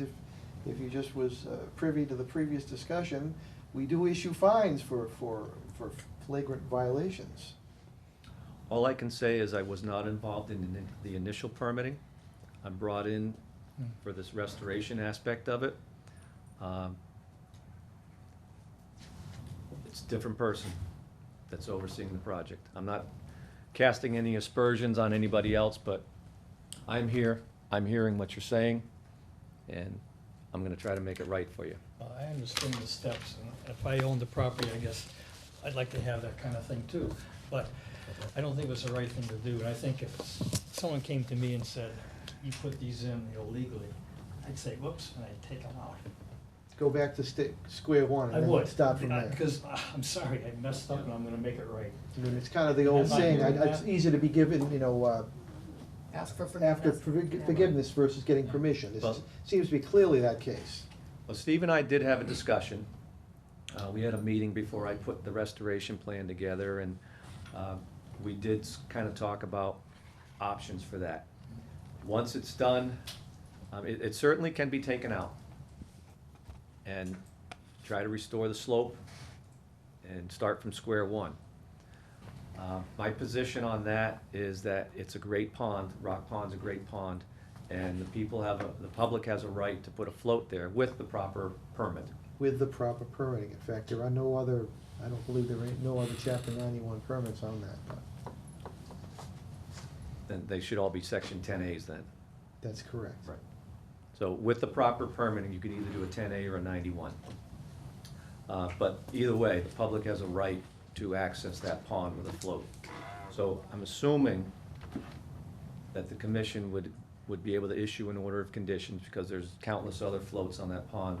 And then I'm also assuming that with the proper permitting, the commission would allow some way to go traverse that slope so that it doesn't cause erosion. Now, that could be, as Steve and I discussed, it could be an elevated walkway. I do a lot of coastal work, Gloucester, Rockport. Sometimes we just sink in, 4x4 posts to elevate the boardwalk over the ground surface. That's certainly an option, but in this case, it's up to the commission how they want to go. The work is done, and I don't want to sit here in front of you and say, hey, the work is done, you might as well give it to me. But I'm a common sense, seat of the pants type of person. That's what you're saying. The work is done. I can tear it out, or we can work with it to try to stabilize it. I'm really worried about taking it out. I mean, that just creates yet another channel for water to run down. It's like we're. It seriously concerns the whole Exactly. permitting process to just let someone keep it. Every little bit of it. Well, no, Well, to keep it. To keep it, it bothers me that Then Totally. Again, because this encourages everyone else to do this, like, why Why bother to can't they file, keep just do it? it. And yet we also ask them to put an elevated walkway on top of it. Like, that is not going to be your access. I think there's some obvious short-term risk of removing it as far as these things, but I think there are things that can be done, check dams and erosion control. Don't let it stay for fear of short-term disturbance, because the long-term gains of getting that bank back and the vegetation and the habitat, I think, is more valuable than the concern of the short-term erosion, because there's no It looks like cement- it's just gonna create a it could- channel, right? No, it could do that right now, right? If water hits it right, it's gonna wash through the rock, it's gonna pick up the Gonna flow dirt. right So down. this is actually not stable. What is best stabilization is vegetation that's been removed. It kind of channelizes it, it's gonna be Yeah. like little waterfalls going. And it's gonna, Mhm. it's But gonna at erode least out it's around the rock. rocks. It's gonna erode around the rocks a little bit more each time, or potentially, so my recommendation has really been just to, fully restore it. The enforcement order says to fully restore, not partially restore, I think. And then coming back and applying for a raised walkway once it's stable and the vegetation is And do met it- So would how probably would you work. stabilize it in the meantime? You remove the rocks, Mhm. they would submit a plan showing, bringing some soil back, like some heavier organic, maybe even bales of soil, so that it kind of is stable and erosion control, check Mhm. dams the whole way. Yeah, you'd have to They're- rely upon. They can check stabilize dams. pretty, engineering wise, they start using riprap at certain slopes. There are ways of doing it with softer approaches. There's bales that they plant directly in and can do some really, really steep areas. So the techniques exist, it's just whether the Yeah, I mean, commission's whim to go that Okay. direction. What concerns me, this seems to be so deliberate, it was just. It was you know, deliberate. Not like, well, we What just, does we no really cut, didn't no know. disturb mean?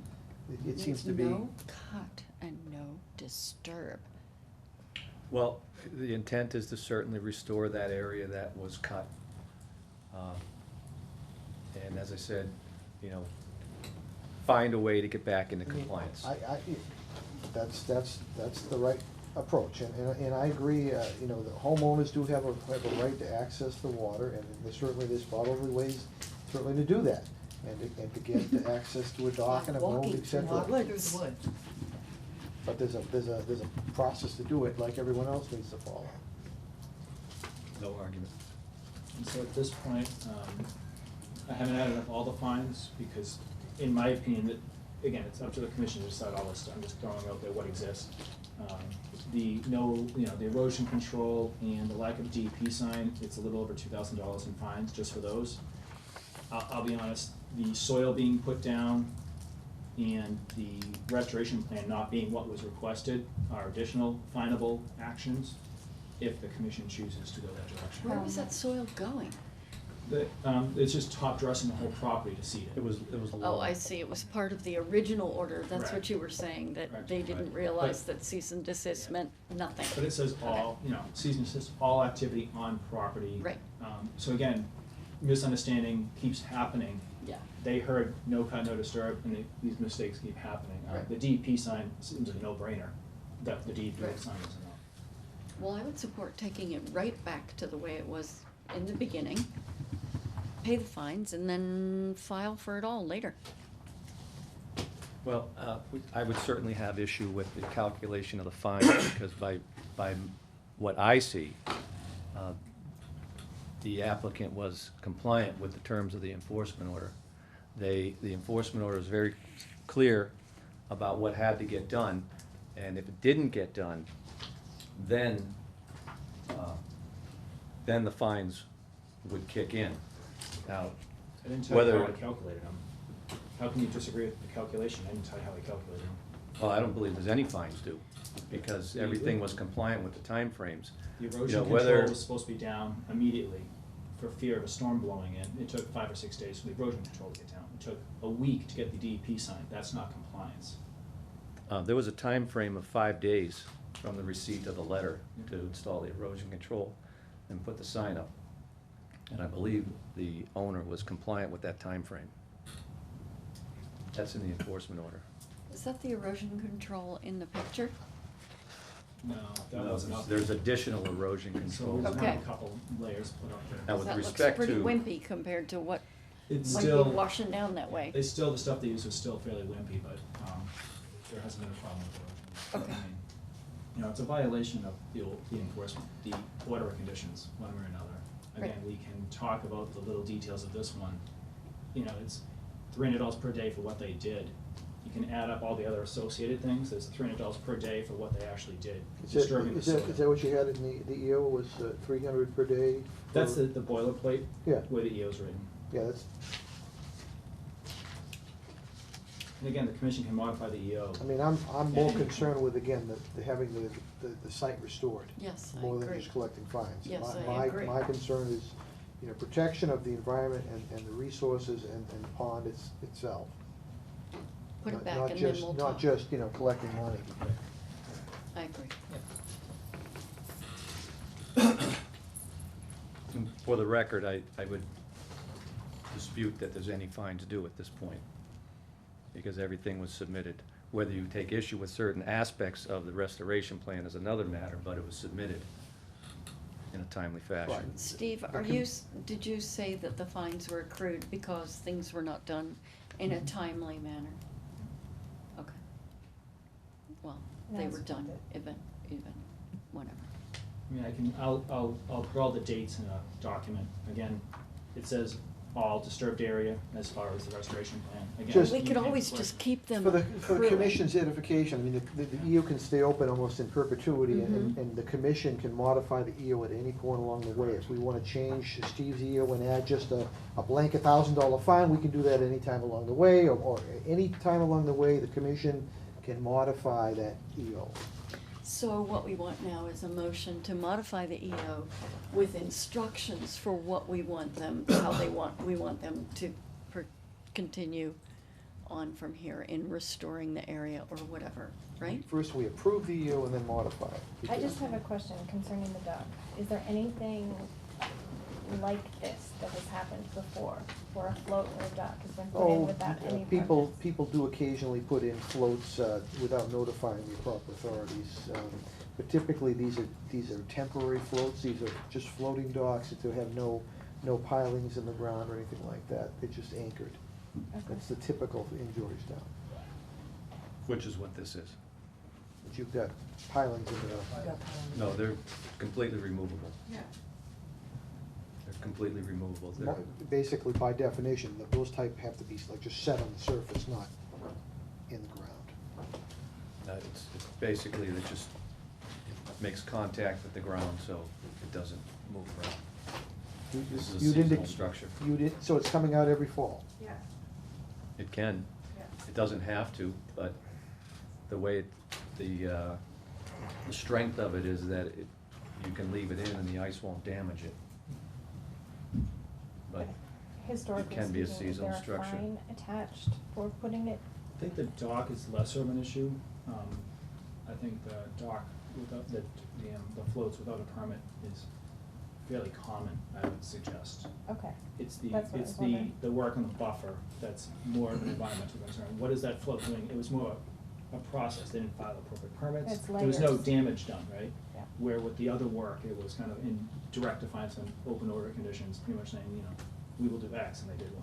That, I Gotcha. think that's the bigger, I mean, you're here to protect the environment and the environmental concerns and damage being done. The issue, the float is issue not with the the big issue with the dock is, I mean, typically, you have a floating dock, but typically any supports just sit on the ground. If anything is pounded into the ground, or into the below surface, that requires a state permit too, Okay. because it's more of a permanent structure. If it's Okay. just a temporary floating dock somebody puts out, that requires just local jurisdiction control, but chapter 10C. And if it's chapter 91, if it requires a state permit, that's, because it's potentially causing more permanent damage. Right. That's a different issue. Okay. As far as the fining, in the past, what the commission has done is kind of set a fine and then pretty much said if everything worked, you know, goes along smoothly and you We can- comply with it, you know, they can either reduce it, forgive it all, Or- or also use it as a tool to get compliance. So if they don't comply, every month that goes by, an extra $500 gets added to it. So it's a tool to be used. And again, full compliance, they come in a year and everything's looked great, and they did exactly what the commission asked. In the past, they don't usually reduce all of it, but reduce it a portion. Or just keep it what they said, say $1,000, and it stayed at $1,000, they did, you know, it's more, not, it didn't increase because of. Right, you could have, as Steve says, you can have a fixed fine, or it can be accruing bi-weekly. I think what we're finding now is when we do a fixed amount, like the previous case tonight, it takes months to get in, you know, we're fighting for it, put in a stipulation that if it isn't done, Right. it just, you know, there's a clock Keeps starts it rolling going. versus arguing and discussing, But there- oh, that's not a real fine That thing. makes There more have sense. been, there have been Yeah. cases where weekly fines have accrued over a period of years and resulted in multi-millions of dollars. It just gets people's attention. So how would we modify the EO? All the commissioners, just someone makes a motion to modify the EO, specify But I what thought it you said want. all restoration. It did, but you could say all means all, we're not agreeing to their, so they brought in a proposal, right? Doesn't mean you have to accept it. They brought in a proposal. You could say, we like it, we don't like it. You know, if, it does say all, so you don't have to change that. You can change just what you wanna change, add what you wanna, you know, add, remove. You can completely redo it, or just say, no, we like how it's written. Maybe add in, you know, there's a timeline when the work will be done, stuff like It's gotta that. be That's done already there. within, 30 days or six, And whatever. And all that stuff at the end says, if none of these are done, you know, $300 per day will be levied Okay. for every single one of those conditions. Do we want to be specific in terms of how they restore that walkway area, in terms of the restoration of like the substrate, et cetera? Well, that would get approved by the commission, that's why it was written, you know, it would be submitted and approved by the commission. So they have to go away, and if that's what the commission decides to do, they come up with a proposal. They'll bring Okay. it to the commission for approval. So we don't If need to say- design that. If we say, you know, that's almost an engineering feat, that's not Right. for us or even myself to decide. It won't be that complicated because the stairs are very shallow. It's not a dramatic cut into the bank, and it won't be that complicated to restore it.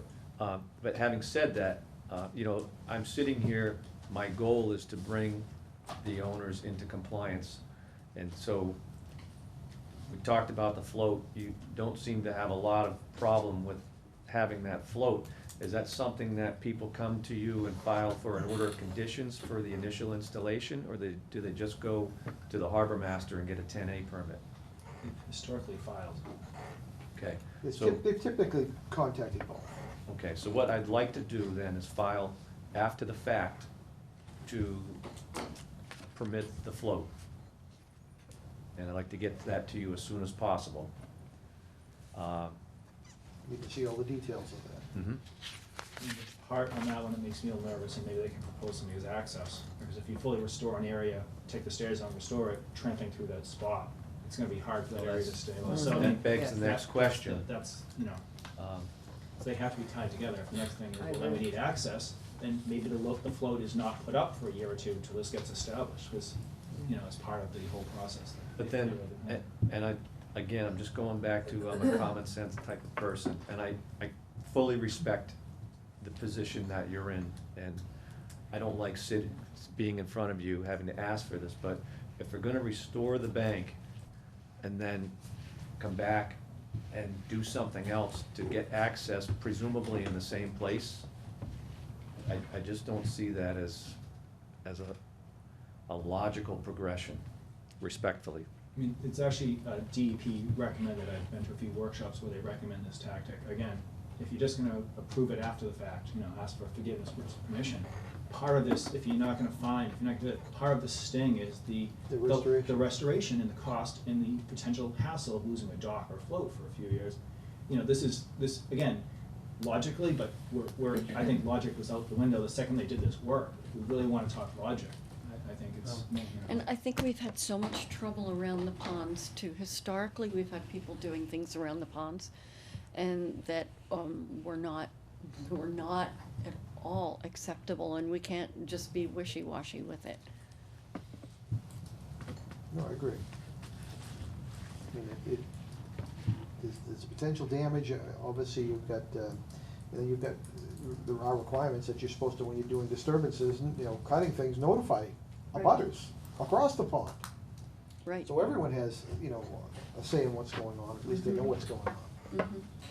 So, in terms of modifying the EO, I'm thinking that we would specify that they remove the walkway and fully restore these, what would we call that, the substrate of that area? And we can- And then restore all the vegetation on the other side of the no cut, no disturb area. I mean, it's pretty much what the EO says, but it's bolding all. Well, it's know. in detail. Yeah. And to do work we- with- To work with the agent on the specifics. Work with the of it. agent, do we want to specify that they need to remove the duck? think they're gonna have to. Like you said, it's just Again, we'd like, going back and forth down there is just gonna disturb it. Well, I mean, but it's yes a- or no, you have to, people do have the right to have access to. They can apply, we They can't, can- they can apply. They should basically have right, an application process. And I'd like to do that as soon as possible, if I can make for your next meeting, So I'd like to do that. So as this, the dock pretty much has to get removed. They file and go through the process. We can't say whether we'll approve the dock or not, because it's giving permission, giving an answer to a decision before it's even been applied for. Why do they need a dock? Why can't they just wade? Again, the People have been waiting for The years. DEP model on this one is to fully restore it. That includes not, the dock should be gone immediately. Right. And then as it's allowed to be put back through the permitting process, legally, the legal process, then they can bring the dock back. But that part of that sting is removing the dock. I That's why agree. I was asking about the dock, because there were layers to this, that it Yeah. happened in layers, it didn't just happen all together. It was layered non-compliance, well, not non-compliance, but layered on top of, one on top of the other. Yes, exactly. intent. One bad thing on top of another. But the dock is there, it's floating, it's not having any impact whatsoever. Presumably, you could permit this dock, if I can make all the, the legal ad deadlines and such, presumably you could permit this on The July app- 6th. Did the applicants talk to the harbor master? No. And also, the commission, docks are not, floating docks are not a 100% approval, right? It's access. So if this dock is out there 20 feet off the shore and there's really no direct impact, I don't think that we have to file with the commission technically. The reason that we have them file is because there's always access. How are you gonna get to it? That's why I do not believe that you guys should be issuing a notice of intent order of conditions for a dock, because how are you gonna get to it? Thus lies the problem. If it was all by itself, and it's a floating way out there, obviously there's no issues with access. But, yeah, they have a right to a dock, but the commission has jurisdiction over how they access the dock, and if you can't access the dock, Yeah, then the answer or might the, be or for the now, no. potential impact of the dock is how it's attached, the Yeah. the erosion Yeah. issues, the whole, So again, it's- it's part of the whole Big picture. big picture of So I just use think of the. we should be cautious saying, pretty much the dock is by right. Yes, you have a right to access it, but you have to do it the legal process and do it the right way. And Right. if they can't access it legally, then the answer might be, no, you can't have that dock out. Well, I just wanna, there's no regulation against walking through the buffer No. zone. Right. No. Right, that's exactly. I agree with But that. it might be to the left or right of where we're restoring, because walking through a restored area is gonna impact, cause erosion And people- potentially, the vegetation won't take, so. Again, people fine, have a do right it to 100 apply feet for, right. people have a right to apply for docks. Yep. I mean, it's just the process here, that again, everything's done, and then it's, oh, by the way, approve all this stuff. Again, as I said, probably the third time now, I'm in a very uncomfortable position to sit here and ask you, but I'm also, I'm a reasonable person, I know you to be a reasonable commission. I'd like to bring the owners into compliance as quickly as possible. And with respect to the dock that's there, I don't see why we can't just file as quickly as possible. Everybody else, or there are many, many people that have a bottom anchored float around the pond, so it's inconceivable to me that this particular one, you would have an Yeah, I issue mean, or I not. need, yeah, we would need to see all the details, because initially you had kind of implied that the pilings were kind of going into the ground. There's a difference between that and just something where they're sitting on top. Right. Because that's definitely a temporary dock versus something that's more of a permanent structure. Right. And that's, The terminology here says anchored by 4 metal posts is the terminology in his plan. Standard, there are bottom anchored floats. The posts aren't driven, they're just, They they're have to just be attached. resting on the bottom, basically. Basically, yes. Yeah. So you could take that dock and move it 20 feet and drop the posts again? You could. Okay, so they can walk through a different part Right, of the woods. right.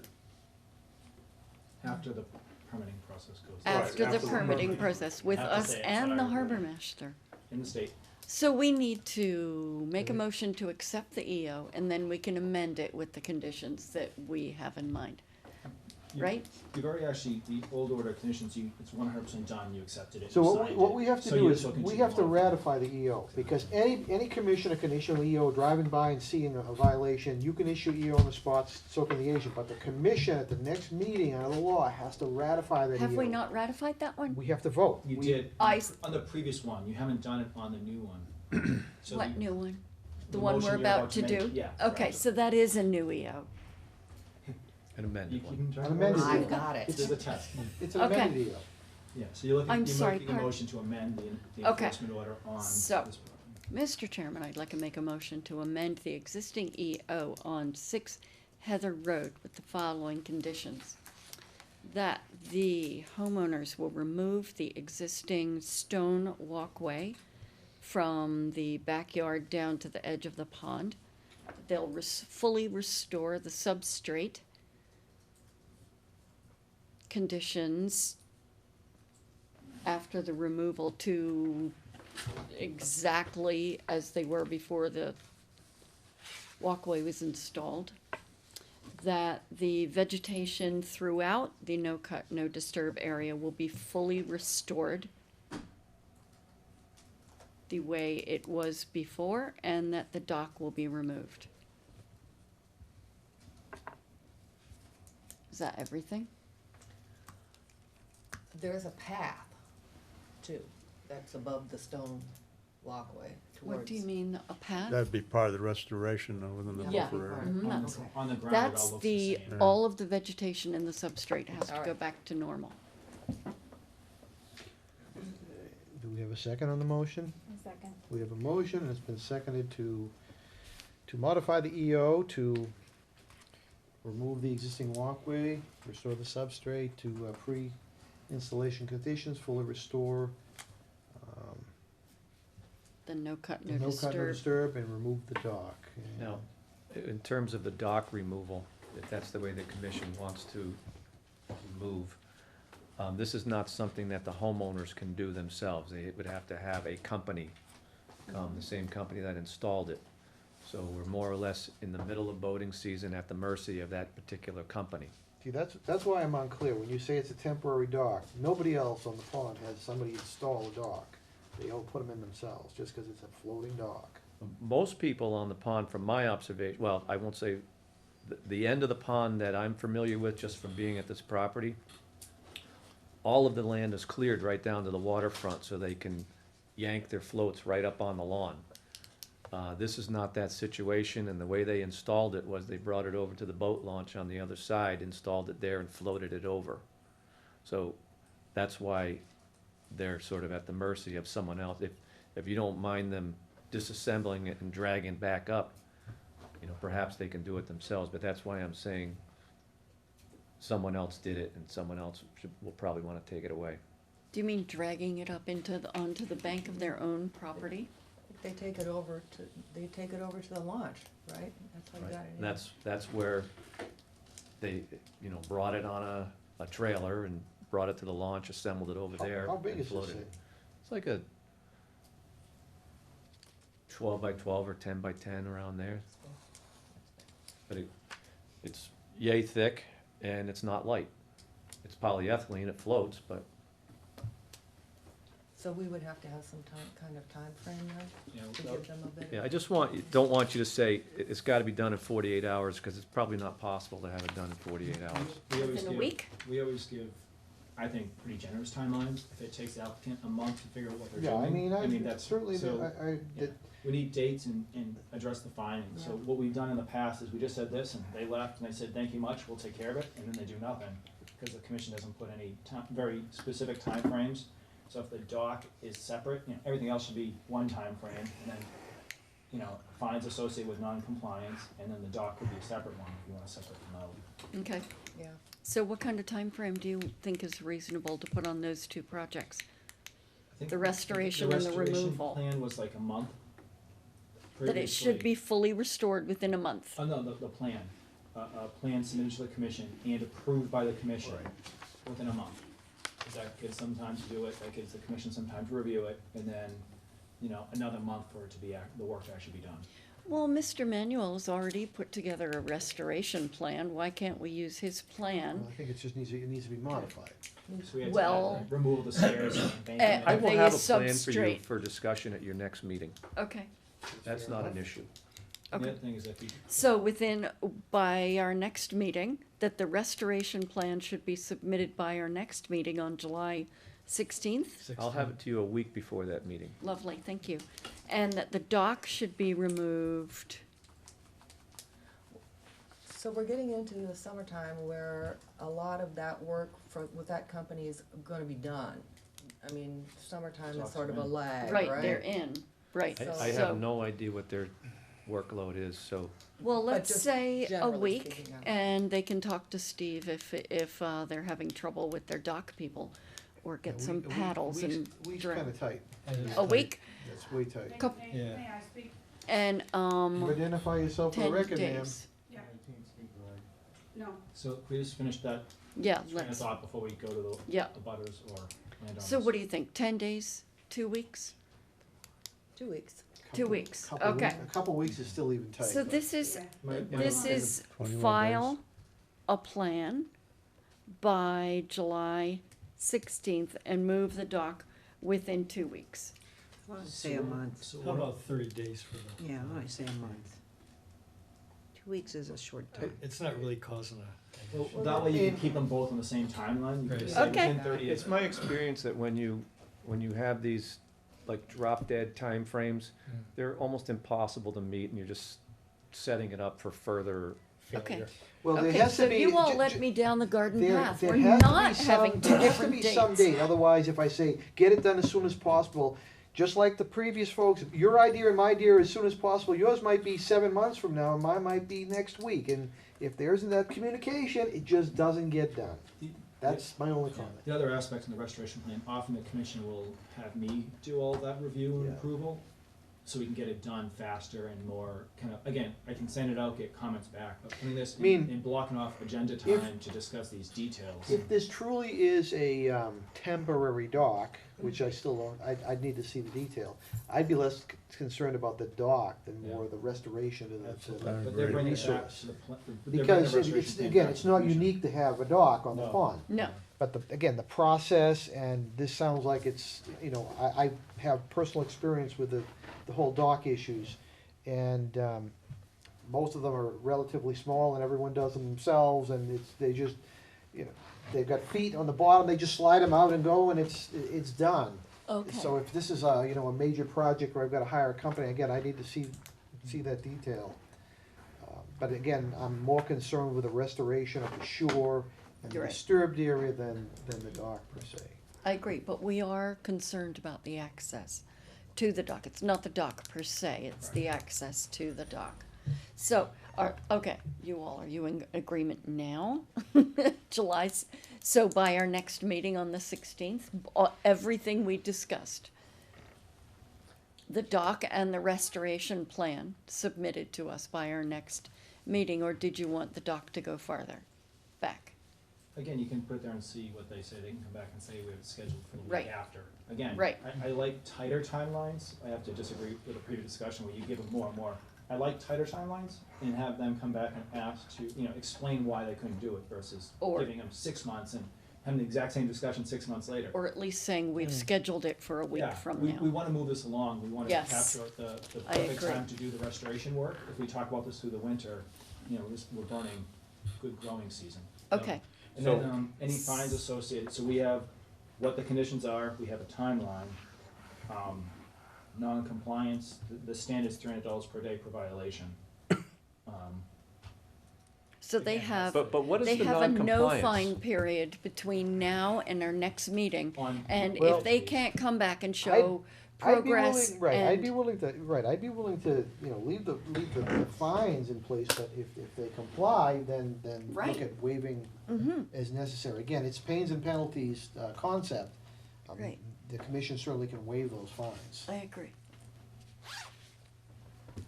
So, just So- as standard, non-compliance $300 per day. Yeah. After 30 days, so that 30 days to do it.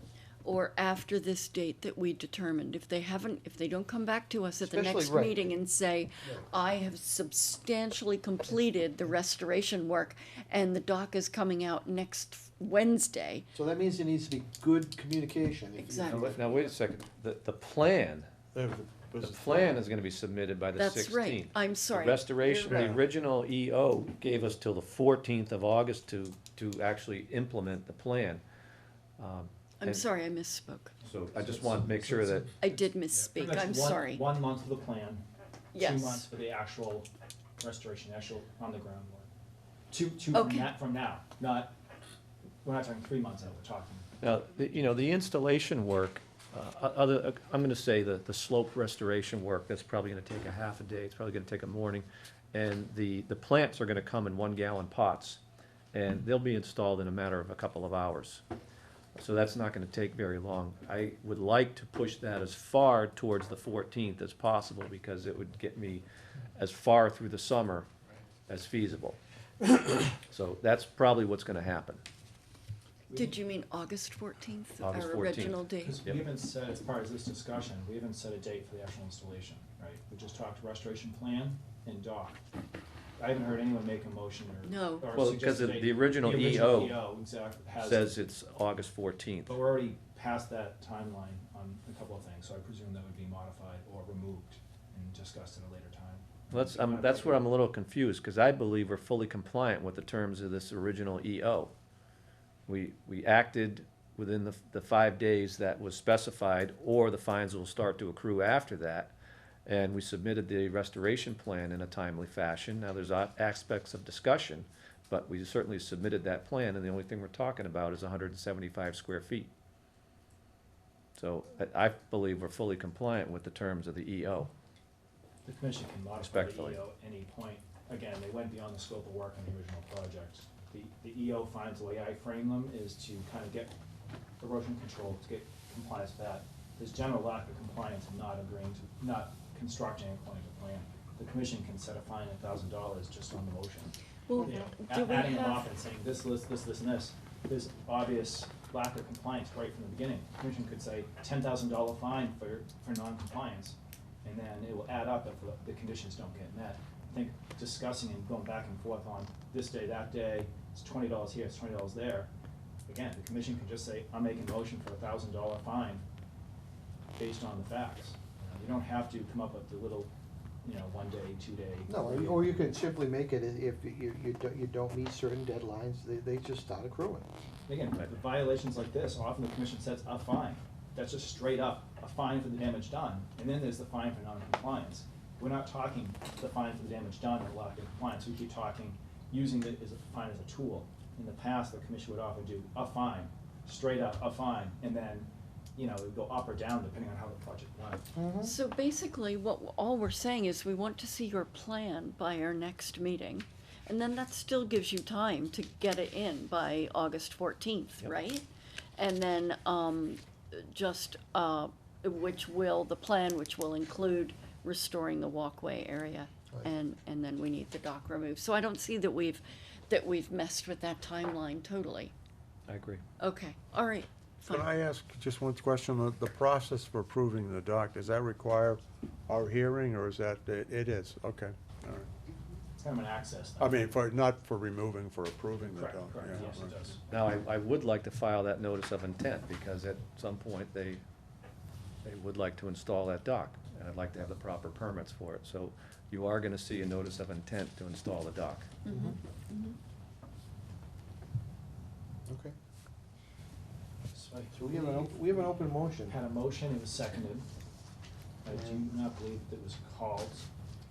Also, we might do it like kind of re-motion and second it, because you modified it to add the dates and the fine Okay. component, so you can pretty much say, So, modify it. making a motion to modify the existing EO to include fully removing the walkway and fully restoring the substrate where the walkway was. Fully restoring the vegetation throughout the no-cut, no-disturb area. And to remove the dock. To submit the restoration plan to the commission by our next meeting on July 16th For approval. for approval, with an eye to the restoration being implemented by August 14th. Are these the dates you're anticipating? Okay, and the removal of the dock by July 16th as well. Is there a re-second for that motion? A second. So again, we had a motion, it's been seconded to remove the existing walkway, to restore the substrate where the walkway was, the pre-install conditions, to fully restore the vegetation, submit a restoration plan by July 16th with the implementation August 14th, and remove the dock by July 16th. And is there any further discussion?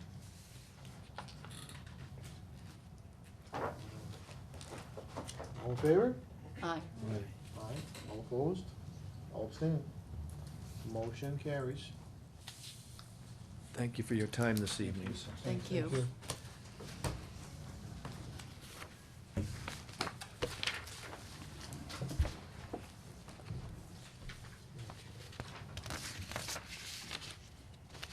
And on the agenda, we have another enforcement order for 24 Sumner Street.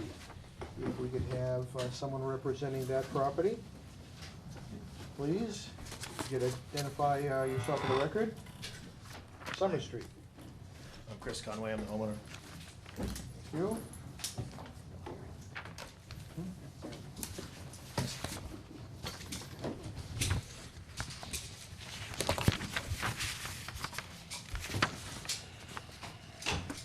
So, Steve, why don't you brief us on this enforcement order and what we have on this, and then we can talk to the homeowner. Get a little better understanding of where we stand here. As happens, the homeowner cleared their backyard all the way down to a perennial stream and the associated wetlands, DPW buffer. Again, I didn't see the pre-conditions as far as the trees and type of vegetation. Susan and the building inspector, while I was on vacation, went out there reporting to a lot of concern about some tree cutting. I was not there. My understanding is they allowed the homeowner to finish cutting out the tree because the tree was already down, and advised the homeowner not to do any additional work without contacting the commission going through the process. Jump a few months forward, all the vegetation was cut down and fill was added. We get into this whole, well, he said, she said, oh, I didn't say that. On this one, none of that matters because it's in a floodplain. The commission can't grant waivers to adding fill. So we can cut out a lot of the, we don't know who, or I didn't know any better. The commission can't waive that, so the soil has to come out. The commission can't waive that. There's real discussion of what happens to the underlying soil after that. Is it revegetated? Again, they can ask for a waiver and file a notice of intent to turn it into a lawn. It's just the correct process was not followed. I'll send around the two pictures I have, and this is, the Board of Health had some septic system permits that went through, so we actually have a pretty accurate edge of lawn where it originally was, and the blue highlighted is the area that was cleared, and again, it's right down to the end, multiple sides, down to the perennial stream. Sir, could you explain kind of how we got where we are?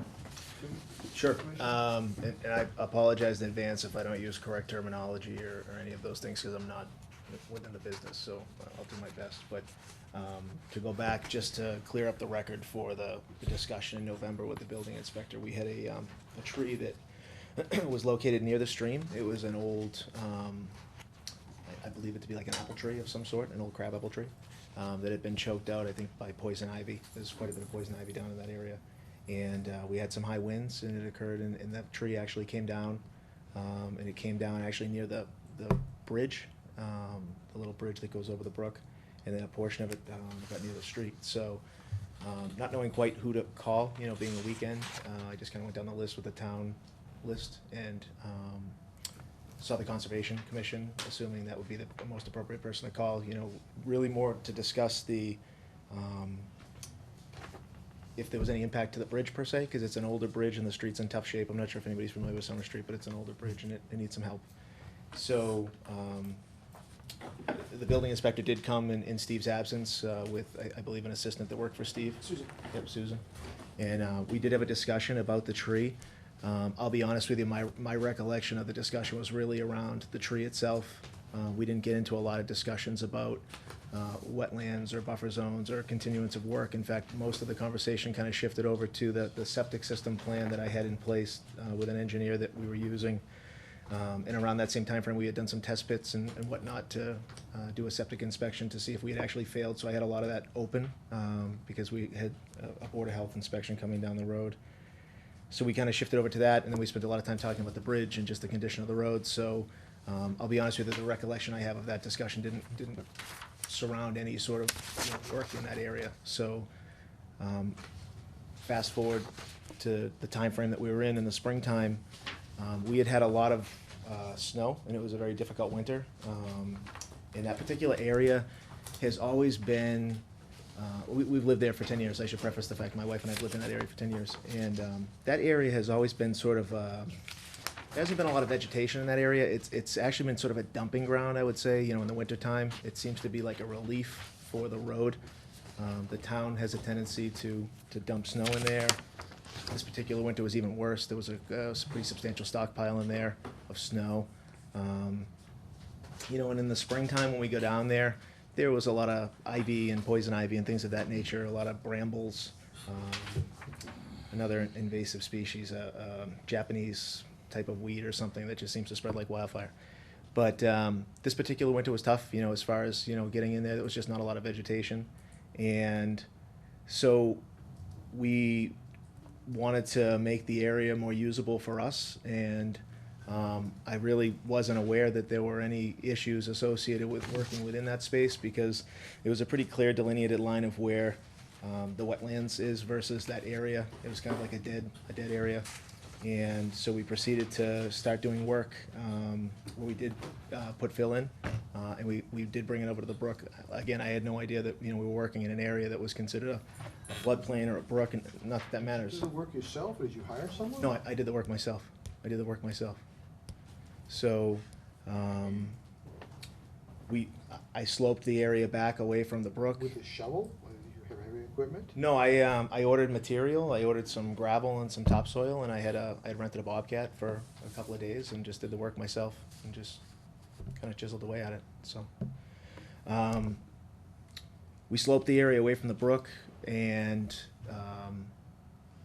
I wanted to try to get something on it as quickly as possible, so we hydroseeded the area. Slope the dirt as best, to the best of my ability down towards the area that's considered the wetlands. I did actually bring some other pictures too, if it's okay if I pass this stuff around. Is that okay? Just for the record, the Wetlands Protection Act in Mass is not new. It's been in place for, I don't know, almost 30 years now. Sure. I mean, again, I don't work with wetlands or anything like that, so I'm not familiar with that. I apologize. So, what I did is, this was the plan that I had requested from my engineer for the septic system. I think it showed the side yard pretty nicely, so I made a copy of it, and then I just used a paint. I'm not an architect or anything, so I tried to use a paint program to just kind of reflect what this is representing, how we anticipated how the land would be utilized.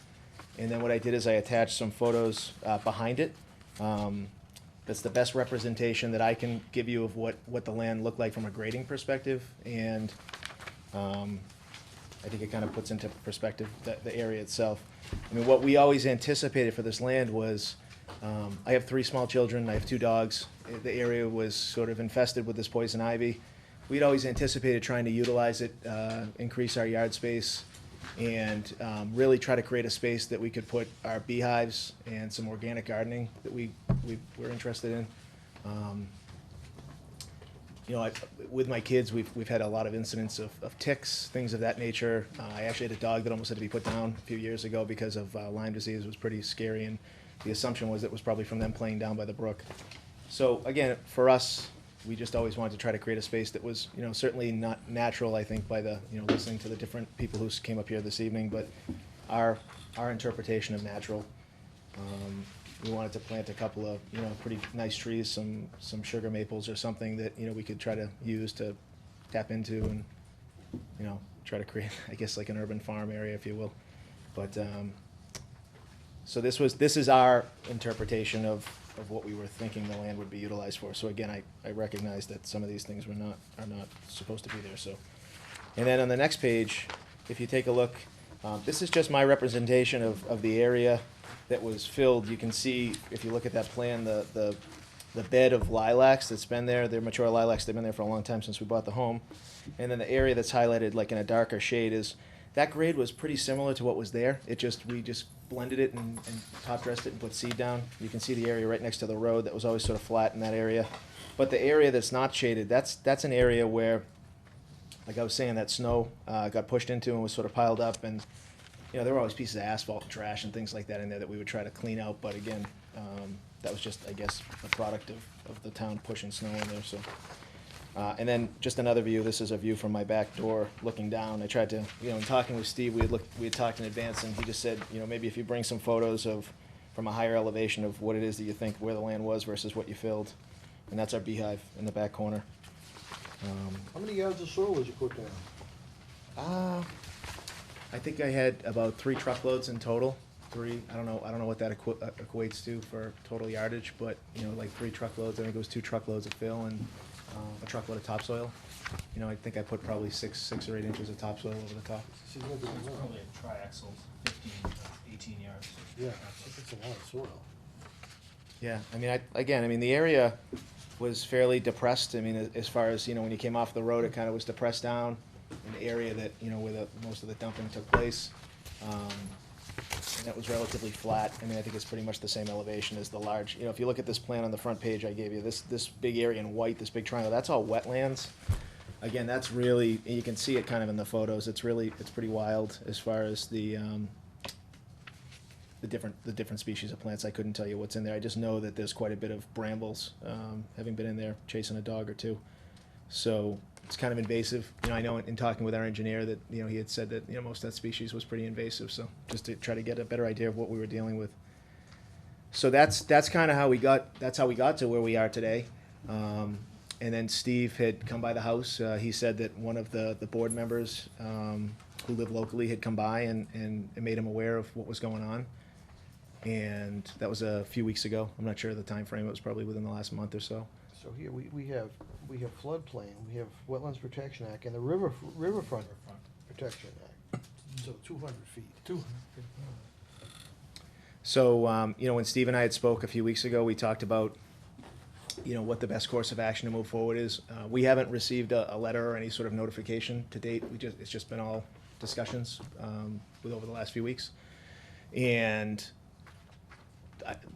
my thought process of what was supposed to happen this evening was to just come and sort of talk to the board about what it is that had taken place and try to bring to light, what we were planning on doing, and what we would be requesting, and then from there, having a discussion about the best and most appropriate way to move forward. So, I think, is that accurate, Steve, based on our discussion? So. I didn't write the enforcement order, the timing just didn't, just get the commission to sign it. Mhm. And so, again, he was very responsive when I called, and so, this will be the first kind of on paper, so if you guys make a motion. So it I think gets locked down tonight. we need to have as a control mechanism, we do need to have an enforcement order. Definitely. Can I ask what this area looked like before? Was it just like a muddy bank, or did it look like what was across the stream from there?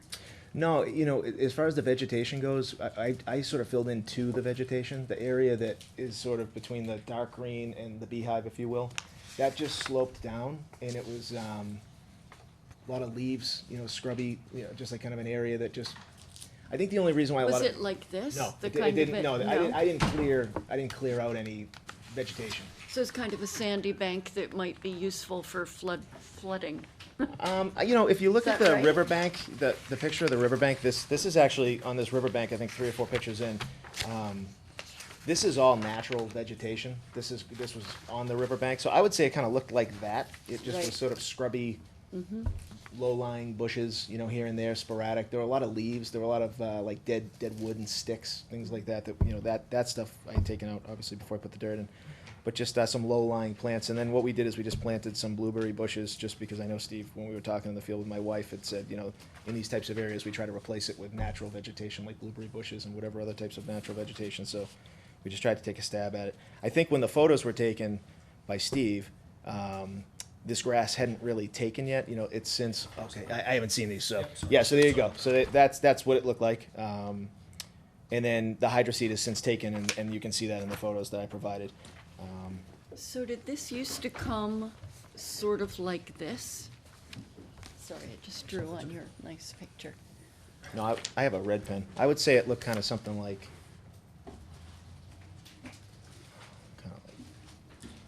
that, kind of, sort of slope down. I see. Like kind of a little bowl, like a little bowl area, and then it was like a little bowl versus, between the water, the wetlands, and then here, and then this area. So did you have a septic system in front of us? No, this plan, we have a failed septic system, and it's in our driveway, the leaching field, or the leaching pits. It was like, This plan that you're looking at was the plan that was put together by my engineer, that I requested from him once after I talked to Steve, just because I knew he had done a survey of the land. And I tried to utilize this, because I think when Steve and I talked, I said, what's the best way to try to reflect what it is that we had versus what we Yeah, 'cause did? I was just looking at this, this is February 2000, Yeah, that was for the septic system design, this plan? February 2015. Yeah. So, Laura, the best way to answer your question is the kind of doodled up site plan. It shows the existing lawn edge. yeah, I just was curious. It looks like a peninsula has been created along there that would have been a kind of a muddy vegetated bank there. I mean, there's a Otherwise, presumption there's more vegetation. I mean, if you look through that picture at the vegetation on the other side, again, we always hear invasives. We hear kind of brambly. That's nature. that's nature. That doesn't mean it's all invasive. If you look at the surrounding plant life, there are a few invasives, but this was not a big pile of, of nasty Japanese invasives. knotweed. This is nature that some people think is the mucky, ugly woods. Well, that was my question. So would this bank have looked like that bank? That's partially my assumption, but again, I didn't see it beforehand. We can take the owner's word on that. All I know is this was not, if you look at the representative of the whole area, this was not all invasives. I know. That's Yeah, I a don't- generic kind yeah. of concept of, I oh, know. they're nasty, ugly, They're they take them out. weeds. But that's still protected for a reason, and again, If you look I at, apologize look at about Google dog. Earth, you might be able to get an idea of It's what like it Yeah, is. you might be able to. Right. I mean, the vegetation wasn't as robust as I'd say the area that's directly behind it. Again, it was an area that I think over the years was utilized for leaf disposal and things like that. I'm actually a newer owner of that particular piece of land, so. Any other trees, so there's the one tree when the building started going out there. Any other, anything else that needed to be used a chainsaw to cut? I'm trying to get a sense for the tree. The only other trees that were removed, which aren't reflected on here, there were two trees that are directly next to my kid's swing set, that were like almost immediately adjacent to the swing set. Both of which we had a person come out who was a tree removal specialist look at it, because they had it. The only way I can describe it is directly over my kid's swing set is there was like a tree that had a big Y in it. The whole top of the tree was dead, and there was actually a branch that was kind of sitting there. I forget the term he used for it, but Where's the swing set? the swing set is. This was probably something that should have come before us too. because No, I think. Well, I don't know. I don't know what the exact number is. 200 feet from the river, again, this is kind of our area of jurisdiction. Sure. We wouldn't necessarily have to file a permit for a tree. Yep. But this would be a discussion with the agent and say, oh, by the way, I've got this rot tree that needs to come down. Could you come take a Sure. look at it? If it's 200 foot, then yes, Yeah. yes, it would have. Unfortunately, when you buy a property near a stream or a river, you get regulated. Sure. I'm just trying to figure out, so where these trees were cut, is So it right- is relevant? Is it within this existing lawn edge, kind of that It area? was like see right here, Steve. Like I'd say like center line on this purple box, directly behind that purple box. Okay, good. There were like two, I believe they were catalpa trees. Yeah. And I know when he took them down and we were planning on using it for firewood, they were pretty rotted, dead in the middle. There was bugs and stuff crawling around on them. There was some, black rot that ran down the middle. So I think the tree was actually open on the top and water was just sort of funneling its way down, hence the reason why it was dead. And they were leaning pretty good towards the power line. So we did take those two trees down. And then there was just the one apple tree, if you want to say, that would be right next to this little blue cloud. That's the existing tree. I don't know if there's a photo in here of that existing The tree. original plan shows an existing tree stump. I believe it did. Yep. Yeah, it was actually right. actually shown. This is the remaining tree. We kept this one as nice and straight. This is the one that had poison ivy all over it. So we had the tree arborist guy, he cleared this whole tree off of all the poison ivy, so this one wouldn't get choked out. It's a nice tree. What tree companies Yeah. do you use? I was gonna ask you. I actually used a guy that we found on Craigslist. Okay. So, I don't know, he, Cut by night tree? yeah, he didn't really he didn't have a company name per se. It was just a gentleman that, you know, was offering services in the area on Craigslist. So again, I mean, like I said, it's not a sales pitch for us. I think we always looked at the area as trying to, our whole goal with this was not to try to be deceitful or try to hurt the area. You know, we've always had a passion for our lawn and our gardening, and we really wanted to try to create an area that was usable, but, you know, had some, you know, organic garden vegetable beds, and we wanted to replant some trees. My wife thinks that I'm a farmer, but I'm really not. And I always thought it'd be nice to tap some trees for maples, and it'd be good for the bees. And so that was always our main intent. So I think when Steve and I had that discussion, or at least when he had the discussion with my wife, that's why I immediately called him, because I was really concerned that we had done something here that, and now hearing it, we had done something that was really wrong. So, again, so my point for coming this evening was we're not trying to do anything wrong. You know, I can't afford large fines. I'm just gonna be honest with you. I mean, we have a small house with 3 kids, and we have a lot of fines that are associated with them, so. From my perspective, I'm more concerned with restoration and, you know, improvement of the environment versus just collecting money. Sure. Yeah, and likewise. It's only when you make us mad that money gets involved. I don't wanna make anybody mad. I really, you know, honestly, we have a lot of plans for this house in this neighborhood. I mean, that's why we're putting forth the septic system. We've been here for 10 years. We're looking to raise our family. We're not going anywhere. I'll tell you right now, you will have to file with this commission on that too. What's on the septic? Yeah, absolutely. And I believe that's the next step we're at in talking with John, our engineer, was that the Board of Health approved it. Now it comes to you folks, so. So I think as Steve brought up, we've got some floodplain issues that have to be addressed. Sure. We can't just waive that. So, kind of my usual hat, telling you what the law says. Technically, all the soil and additives fill have to be removed 100%. Not discretionary, that has to be done. What the next level the commission has to decide is kind of what area to be allowed. You know, if you want to go back to the previous model, the DEP model, put it back to how it was, it's fully restore everything beyond that lawn edge is what, you know, the high end of that range is.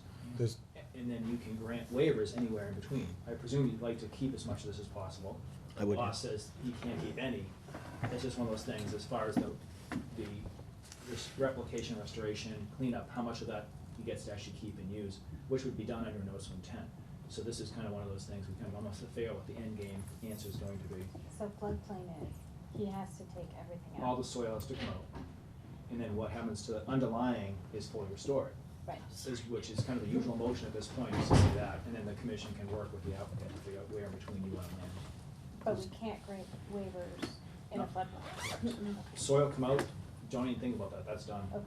Your next layer is, this gentleman would like to keep his whole area of lawn, and the law and the regs and me say fully restore all of it, and you kind of figure where that line is. Do you mean restore it back beyond where it was when he started filling? It's filling the blue with vegetation. So it's remove all that fill, you have to do that. Right.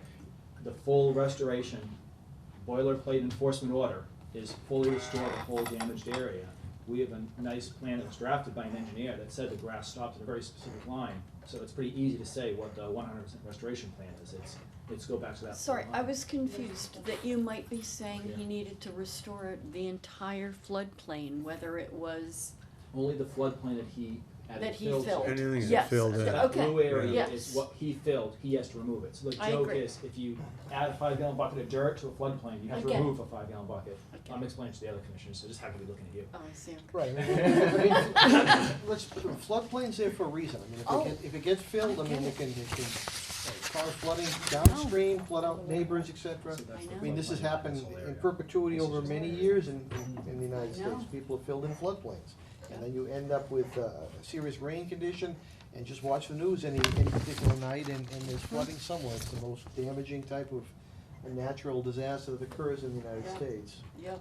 So it's the kind of thing that you could, if it's relatively shallow fill, you could just test pit and see you know, just test pit the areas and see how much fill you put in, cause you have the underlying soil underneath, the original grade. I mean, I think if no one knew the site like this gentleman does, we could do that, but he knows how much. Yeah, that's what I vegetation mean. he added. Yeah, just I mean, I see it as you scrape it back to Yeah. hit vegetation. Yeah, Because then so you you know you gotta- hit the old land. You know, Yeah. we don't have to hire an engineer with all the surveying No, no. equipment. It's scrape it back till you see the vegetation that you buried, Right, or the leaf litter if there was no vegetation. yeah.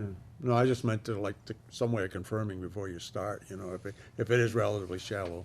I mean, but we have the Yeah. topo lines, I mean, we can. Right, that's the other thing. where he If went. if the sanitary plan shows all the topo on It there, does, it'll give us enough clarity. I mean, I think it's fairly well defined as far as Yeah, point out. yeah. Within a foot, you know, Yeah, deep is right. estimating about a foot. Yeah. 2 inches at top. Just scrape it back. At least that's what that's the floodplain, and I can't give you any outlet options, that's Yeah. the law. It shows about, the flood profile shows about 3.5 feet of flooding in the 500-year flood on that section of the stream. Does your, I'm confused, is this your lot line here? I'm sorry, which line are you pointing to? If you, I'm just trying, Yeah. this right here, our lot line, this is Summer Street, On the back of the lot. right back here? Yeah. Yes, it is. That's your lot line. And So that's- that, where we see the vegetation, that's part of your, That's all mine, yes. Okay. Yep. And that's all, So west, this right now, if you look from the street, well, you can see it on the photos, I guess. If you look from the street in towards the beehive, there's probably a loss of grade from street elevation to the back of the beehive of approximately 2 or 2.5 feet. I don't know. so this area is about where this was? Yeah, from a grade perspective, Right. yes. And then this neighbor that's over here, is his elevation higher than this? It'd be lower, I think. No, I'm not sure. I don't know, I'm not sure. I would say. Never really been through that. No, I would say it's the same. You know, it's interesting. There's a the reason why I say I'm not sure, and the only reason I say this is because, you know, with chasing the kids through these backyards, there was an old. One of my neighbors had said at one time there was an old bridge that they used to use for cattle, and that's why I guess they call it Pembroke, was because that's where they used to pen the animals, and that was all in my backyard. So if you look at kind of out beyond the beehive, there's a berm of sorts that sort of follows along the river that looks like it was created because something used to land on it, or it used to be an animal path of some sort. So it's not this gradual sloping down. It becomes lower and lower. It kind of stays the same, and then it's almost like somebody burned it up.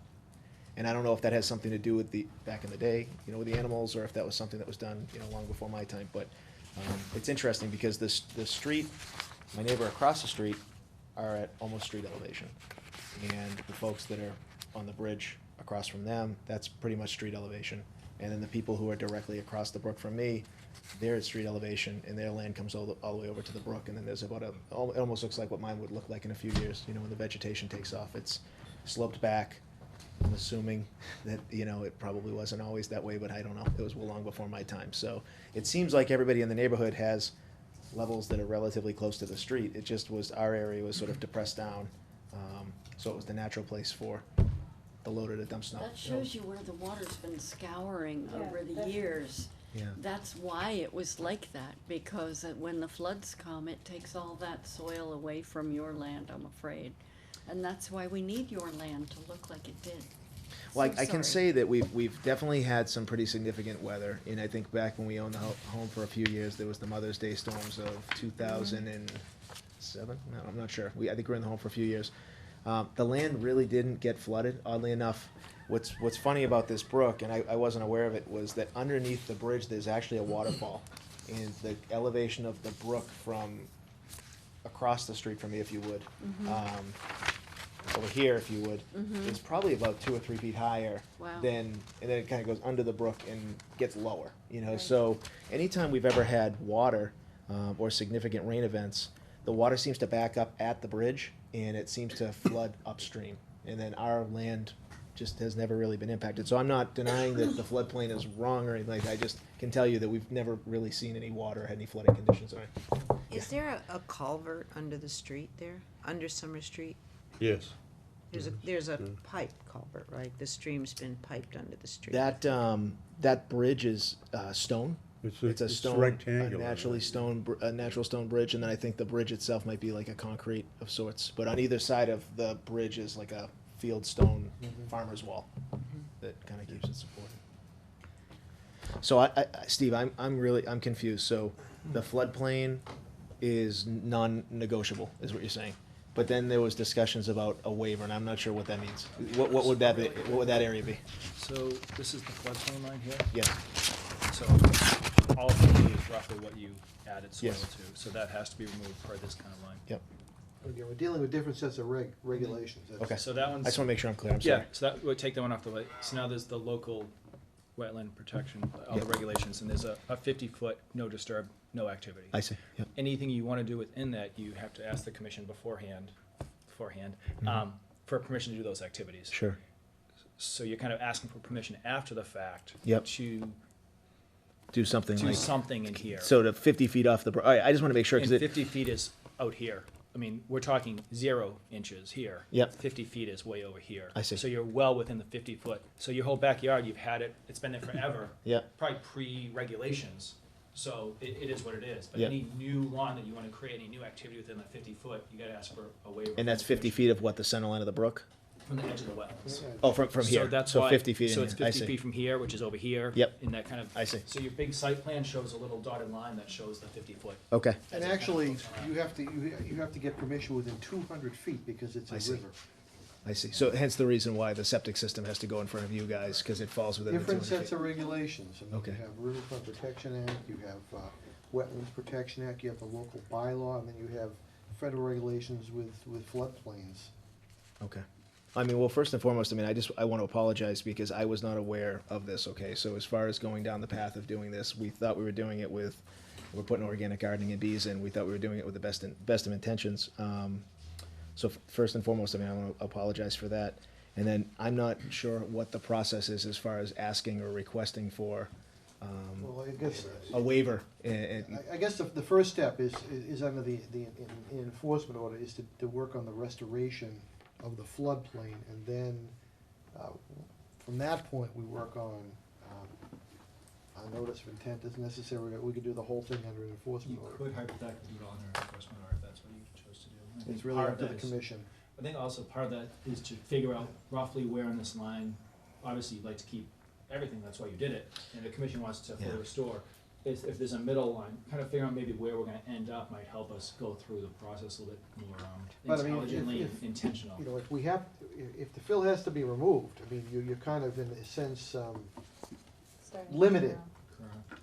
But you also don't wanna remove that fill, in my opinion, until you have a plan in place. Oh, I Because agree. removing that, now we're creating erosion issues. So you have to have, again, just like in the Yeah. previous, you have to have a restoration plan. Correct. And again, it's a bad time of the year. Up front, erosion control being put in place, sooner than later. Coming up with a restoration plan, I'd be happy to work with you on that. Mhm. You don't have to go and hire $1 million wetland scientist to do this. I just think it'd be important to kind of come up with a rough game plan to move forward. We can't talk about this all night and nail down every detail, but, Right. is it, keeping 20 feet of the lawn, pick a 25-foot line off of the wetland? I mean. So I guess what Can I. we just say that, that we need to have an NOI? Well, first off, we need to make a motion to issue an EO. Correct. Yeah, I You- think that's you what can- yes, I procedure-wise, agree. yeah. But you I could do it agree, under but no- we don't want to ask him to remove everything now because Correct, we correct, don't know how correct. much needs to come out. So we need an NOI so we can discuss and come up with that Yeah, plan, you am I also- right? You could actually handle it 100% Under an EO. Under an EO. So there's Okay, no all notification right. to butters, there's none of that stuff. Often when you handle it just under enforcement action, you're often putting it almost 100% back. to Or you normal. could have both. You can have a notice of Correct. intent as we do And- and an EO out But there. if, but Exactly. if you're gonna fully restore, 100% restore, why file a notice of intent? You can handle that under Exactly. that. So again, that's So- why I asked where the end game goal is. If we're looking at a 25-foot no disturb line, then a notice of intent's the appropriate action, because we're allowing him to keep That's some why I of the was, damaged area. that's why I was suggesting one, because it seems that, You're leading the direction of that. yeah, it seems that it might be possible for us to grant a waiver for them to keep part of what they've done.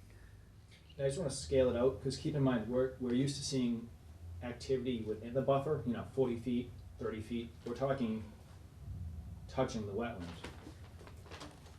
Right, I think. This, when you scale it There out, I needs to be think some there's not as buffer much there. real estate, Oh, of 25 course feet there is not does. much. But again, we issue the EO, we require a restoration plan to be developed, just like With previous. Steve? With Steve, by a Okay. certain date, so Yeah. again, we move Mhm. move the project forward, and then from there, we can work on what the end game is. Okay, So the 25 foot, just to let you know, it's almost all within the 25 foot. oh, is it really? So I'm just offering up ideas, concepts That's too of how to bad. get to the, and roughly that approximate 100-year flood zone is roughly where the 25, which is 100% of the fill that was put in Well, there. can we ask you to work with them on that and then come back and we can rediscuss? We can split the difference, whatever it is. It's Well- at 25 feet, maybe it's cutting that in half. Can we just let you work out a plan and come back to us with it? Can I be honest with you? I don't think that's appropriate, because I'm deciding what the waivers are. He shouldn't work the plan out. Yeah. I'm you confused, guys- you're telling me NOI yes, NOI no? No, I guess if he needs to come up with, an idea, I want the line to be right here. And that says, okay, that's work at 15 feet, 10 feet and kind of hooks around. My job is to advise you guys on why that doesn't meet the regulations, and I can offer suggestions how to make it better, and I can I work with thought him to make it work. we were asking you to work with them on a restoration plan that What do we- might include. But we restoring, you guys gotta pick a line where you're telling us to restore, cause as I see this, we're restoring everything then. If it's a Right. 25 foot, out 25 Okay. feet restore, then we're restoring everything, we don't need notice of intent. It's a pretty quick and simple I see. discussion. Okay. It's so tight, there's no wiggle room to say, okay, you guys if you guys tell me a 15 foot no cut, no disturb, I'll go and work with him and do that. But it's not my job to come up with that line, cause that's awkward, cause everything's within the 25 feet, where 50 is required. Right. It's an enforcement action. And didn't you say that everything is also in the floodplain? Correct. So So I the mean- soil's all coming So out. So you There's have, nothing you have we can layered, do. you have layered regulations. Layers, yeah. I know, And but- one of them we can't unlayer, so you get that base I'm regulation. trying to save some of what he created, but Right. it just sounds like we can't save So any of what it. you can With save is- any kind of waiver What that you we can offer. What you I can don't do is understand how what you you're saying restore either. it. So what you can work with him on is how you restore the land. How you restore, So the once you soil remove the gets soil, done. then you can have a choice of what kind of vegetation goes on that. So maybe the first 15 feet is natural native vegetation, never touched again, and then everything after that is blueberries and beehives and Right, more. so, Okay. so in And other more words, it doesn't mean environmental you can't walk I'm on the sorry. floodplain once it's restored. I got you. You could have it so it doesn't necessarily need to be poison ivy, it could be somewhat more usable, but you can't put structure, again, it's a Okay. floodplain. So it is a two-step process. It's all gotta come out. But And then we can talk about how to restore part of it. if that soil wasn't there, was the land wet? I mean, could you walk on it? Was it dry land in the summer? Oh, yeah. It was dry. It was absolutely dry, yes. And To be honest with you, I've never had an instance where it wasn't Where it wasn't. dry. Yeah, the banks are pretty sharp there. Yeah, they are. If it drops off, it's never breaking. if you go down that street further down, what's the next street up? Not Summer Street, but the one that goes Juniper Lane? Juniper? Yep, where you take a left after my house, yeah. I mean, everybody on that street years and years ago, I mean, I think yours is the only one that's not filled on the block, aren't you? I would never want to come in a meeting and tell you what everyone else's lawn looks like, because I wasn't privy, and I don't want to get anybody else in trouble, but But I mean, we they are did the it well. lowest of It used the to low. be quite No. legal to do that. Matter of fact, 40 years ago was encouraged. Yeah. I think there's a lot of homes that are certainly over 40 years old. My house was built in 1806, and it looks as though the majority of the backyards that Are filled. are filled, including this immediately surrounding me, my abutters. So, I mean, I know But I you're can't saying the say that. regulations and everything, but if there's one yard on the whole street that's not filled, in reality, what difference does that make We, to the we, floodplain? we can't grandfather everyone back to 1806, I mean, that doesn't. Well, no, I'm not saying to do it, I'm just saying what his yard, his little tiny yard in comparison to that whole street isn't making a hell of beans difference to the floodplain. The floodplain Well, is gone. this is the problem. Everyone has taken little bits of the floodplain away, and Well, then. yeah, but that was years ago when it was legal. I mean, But that was these, before we. But a lot of this was done- living with yeah, those A lot of this decisions, wasn't you know? kind of going through the process, we didn't know any better 30, Yeah. 40, 50 years Right. ago. Now we do, we are obligated. So to we're trying to do this. preserve what's left of these floodplains. But, so you can remove, it doesn't sound like this area dropped off a cliff. The fill just kind of buffs it out. If that was removed, he can still use the land. We can still find a way of increasing his backyard. My only point is you can't do it by adding fill.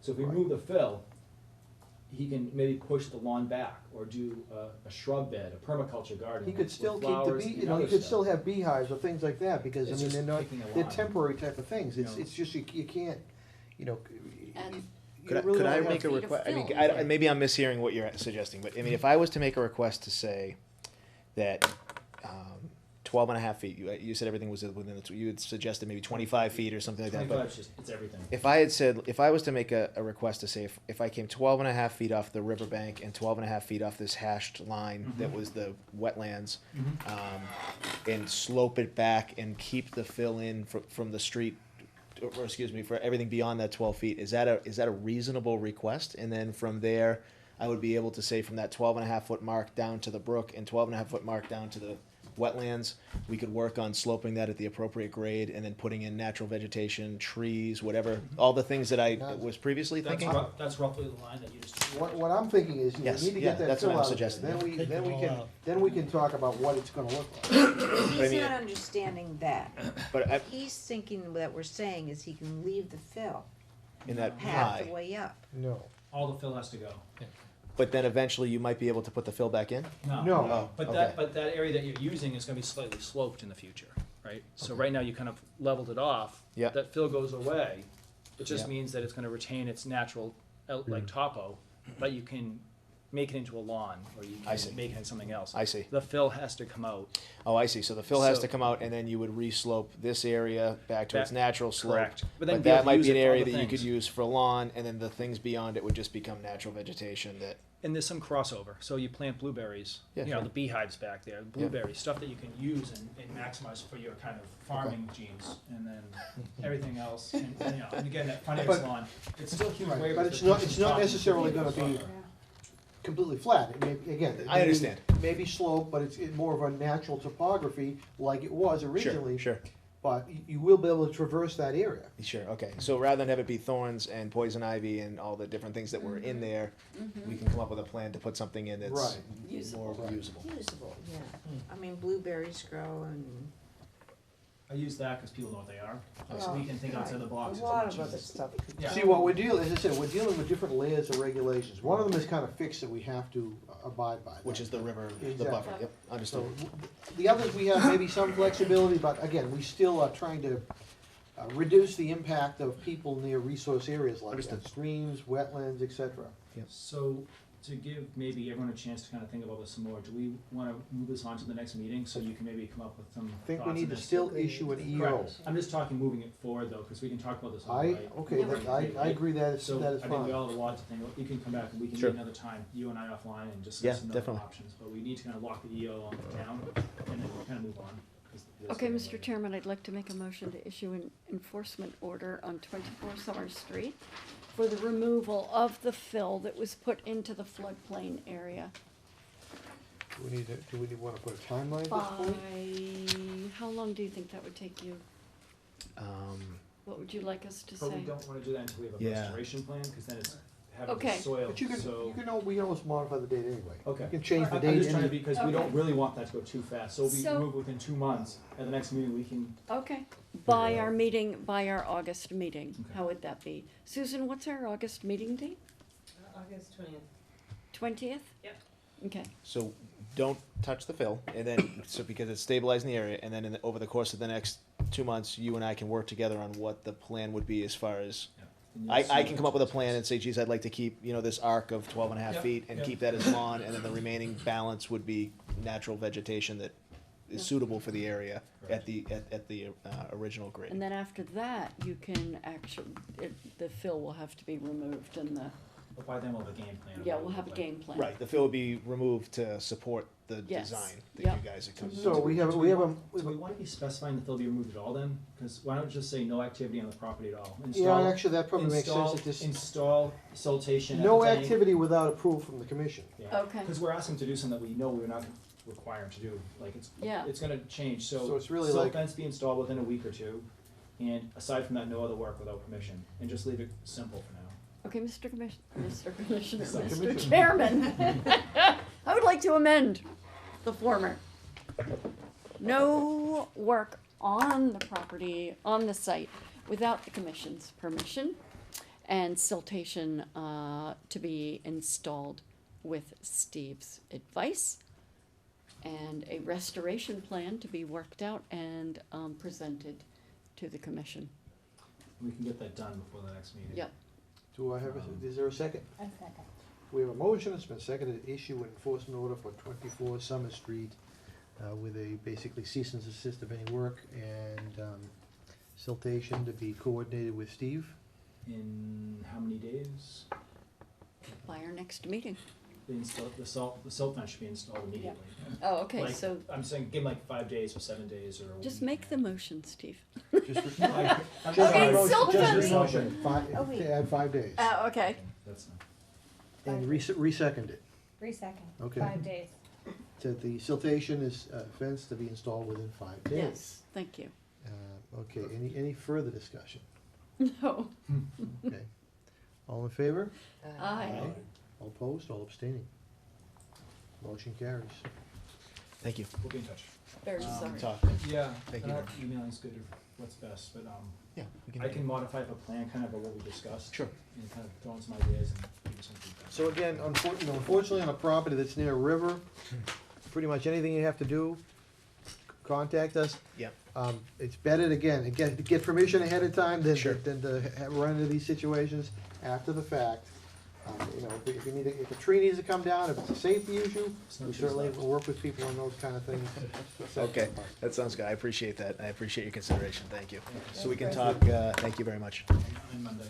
Okay, I'll give you a call Monday. Thanks, guys. Have a good evening. Thank you. Thank you. And we have a couple hearings, actually, we have a couple hearings to continue. And we have the contract, actually, there's a couple There's more. a ton of discussion items that we can go through. So let's do these continuations. It being on or after 7 o'clock, I'm going to reopen up a notice of intent for 175 Central Street, GCC 2014-25. That's a septic system replacement and repair, an existing garage. Applicant requested a continuation to the next meeting, Which is, July 16th okay, that's right. at 7 o'clock. You want to make a motion?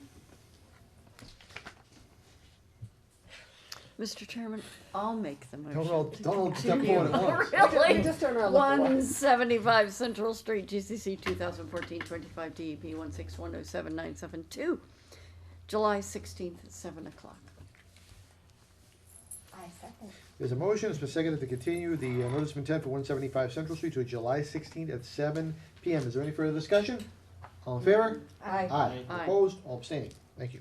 Next one, it being on or after 7:30, I'm going to reopen a notice of intent for 269 Central Street, GCC 2015-04. That's the miniature golf course and cafe. And we've got requests to continue that as well. And why don't we do that on July 16th too? And 7:30 again. Is there a motion? Make a motion to continue the 269 Central Street GCC 2015-04 DEP number 1610803 until July 16th, 7:15, please. 7:15? 7:15. Is there a second? I second. There was a motion and seconded to continue 269 Central Street to July 16th at 7:15 PM. Is there any further discussion? All in favor? Aye. All Aye. opposed? All abstaining. Thank you. So, Carl, if you're okay, I'll jump in and just start doing the action items for the discussions. Yes, we have, let's see, we have the workshop in the woods contract. I'll send that around. I think we're holding off on some insurance policy information, that was submitted. in- Certificate of insurance. That's what it was, thank you. So that was submitted, I forwarded that around, I forwarded it to the selectmen. Oh, good. So, when we have paperwork to sign, I'll send that around, it's all set. Yay. As part of a jumping off on that point, in the past, the commission has donated kind of like a scholarship for families that can't afford to send their kids. I forwarded around an email from the organization where they kind of said all the different, kind of their numbers and who they were giving to, and it's always a Georgetown resident. In the past, I think we sponsored 2 students to go for a full session, and that was $600 per child per session. We have a conservation fund that still has, I believe, about $30,000 in it, so we can continue to do this. We also fund the turtle projects and some Boy Scout projects out of that fund. Yeah, I Once think- it's gone, it's gone. Yeah, I You know, think so we you try to specified, manage it. I think we specified Georgetown. Correct, it's always Georgetown children. to fund a Georgetown resident. You know, so if we continue along with that, it'll be a $1,200, motion to give $1,200 to the workshop in the woods. Yeah, well, I mean, as I think we had some discussion, you know, it would be nice, you know, as we do things like this, that they actually have something in the educational course actually about what we do about wetlands and the importance of some of this stuff. So it actually has a valuable linkage from the educational standpoint. Where does the money come from, Carl? The donation, how does that happen? As far as us donating the money? Yes. Where the money comes from, the conservation fund. Yeah, Thanks, we Susan. have an existing fund. Oh, okay. Which is right now kind of a fixed account. It's not like we're, the fees or anything are coming into that fund. It's a fixed account right now. How are the people that receive it chosen? They have a program where they receive letters from people looking for assistance. Usually they do copy us on those as well. So I sent the list that showed a bunch of Yeah. kind of how much demand there was and how much they were giving and different kind of ways. A lot of it's kind of a marketing thing, $50 coupons here and there, but there are some actually. And in the past, they've actually, some of the campers have actually written us letters after the fact and said, you know, we really are appreciative of the funds that you gave us to send our kids to this camp, et cetera.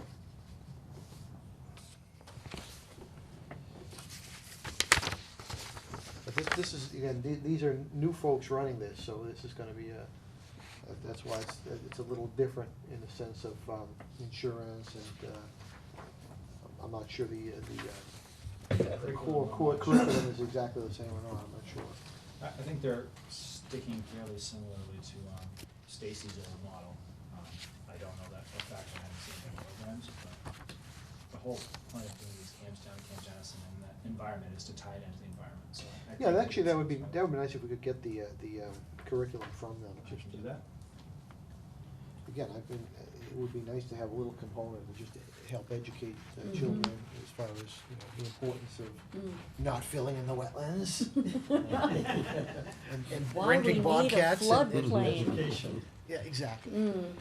All right, Mr. Chairman, I'd like to make a motion that we provide funds for 2 scholarships to workshops in the woods, for 2 students to attend. However that might be, what is it, $1,200? Okay, And again, we typically specify Georgetown, for a Georgetown, because camper. kids from all over the region can come Yes, to I'm this. sorry, you're right. Perfect. Thank you. So anyone second that? I second it. We have a motion, and it's been seconded to sponsor two children to go to attend the workshop in the woods, 2 from residing in Georgetown. Georgetown residents. Georgetown residents. Is there any further discussion? All in favor? Aye. All opposed? All abstaining. I would like to Motion point carries. out it's past my bedtime. That's why I'm. Yeah, I'm looking at that, I'm looking at I that think we're all clock. getting a little In our protocols, we ought to be about by 10, so Steve, we need to move. Okay. I'm working on this. There we go. More just an FYI, there was a structure discovered on some conservation land. I sent this around with the pictures. I'm working with the Georgetown PD Highway Department to kind of figure out how best to remove it. Dynamite? Yeah, I mean, all the way to like using it as like a fire burn for the fire department, but it's just too far and hard to access, and it would probably burn half Georgetown down. So we ruled that out. That's good practice, though. Yeah, we had a for them. camera out there for a while trying to figure out who actually put it there, so we could, you know, force them to remove it and have it be their problem. If they lugged it out there, they can lug it out. At this point, the PD and myself and talking to neighbors hasn't been able to figure out who has it, who put it there, so. Well, really Has just- it been used recently, or? It's got a couple of cots in there, it's padlocked. So why don't we, There's a why lot don't of we, work to build. I mean, There's a lot of work to build. do we need to get a cost to have it torn down? I mean, I- this seems to be I going think- a rather circular thing. I think that's part of the problem, so it's really who's gonna take it down, and who's gonna pay to have it taken down. It has some value, you know, so they could put it out to bid at an auction and sell it to someone. But the is ad that- in the is that- papers, that would be legal. Is that good? Well, it's got some salvageable material, but the ad to put in the paper is $400. I know some people that like to salvage things.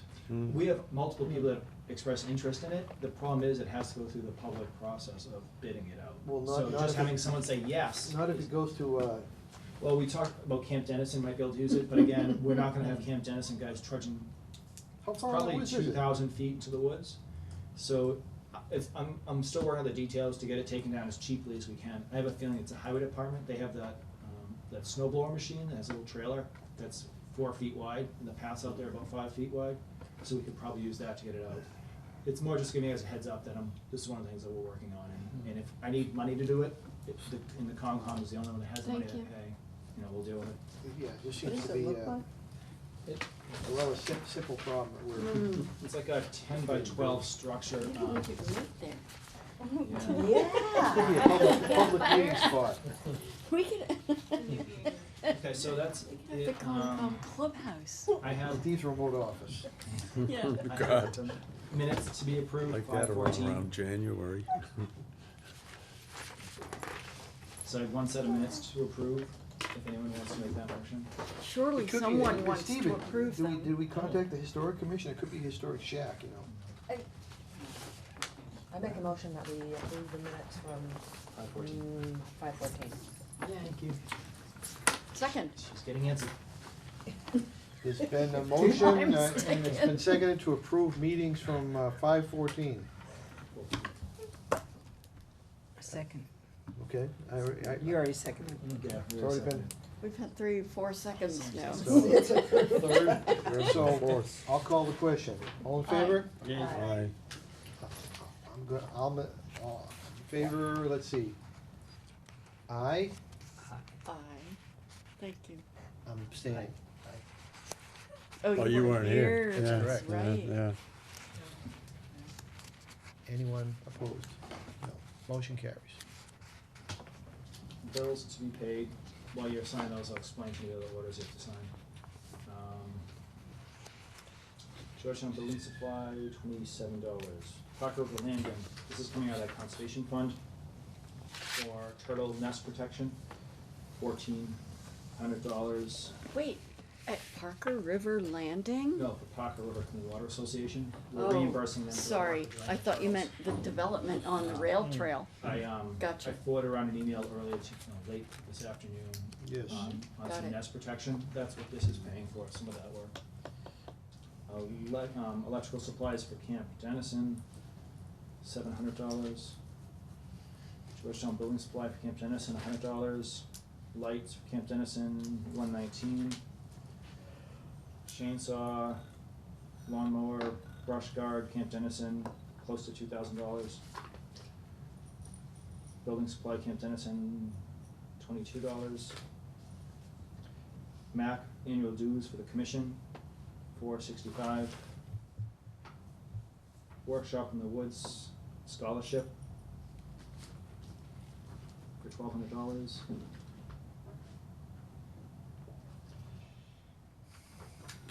That you guys talked about earlier tonight.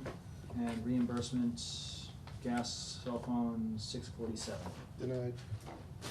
Please, fire me while you're at it, please. And that's it on the bills. I'll entertain a motion to pay the bills as read by Steve. Second. No, he didn't make the motion. I would like to make a motion to pay the bills as read by Steve. There's a motion, has been seconded to approve the bills and pay the bills as read by Steve. Any further discussion? All in favor? Aye. Opposed? Abstaining. So I'm gonna send around the 2 enforcement decisions that you guys made tonight. One is for 24 Summer Street, the other one is for 6 Heather Road. Order of conditions for 64 through 74 East Main Street. This is the Dunkin' Donuts that you guys approved earlier tonight. Certification of compliance on 77 Lake Shore Drive, just a septic system, it's all done. This is just the chair signs, actually, Carl, you just need to sign the minutes were approved.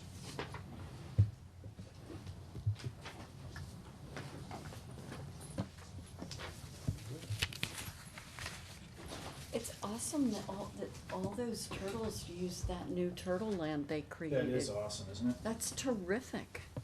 And then I'm gonna send around, I don't understand the picture that came with it, like a screen over it? Oh, yeah, they do, to protect them from being eaten by skunks and Skunks foxes and and. You can still get in there, I guess?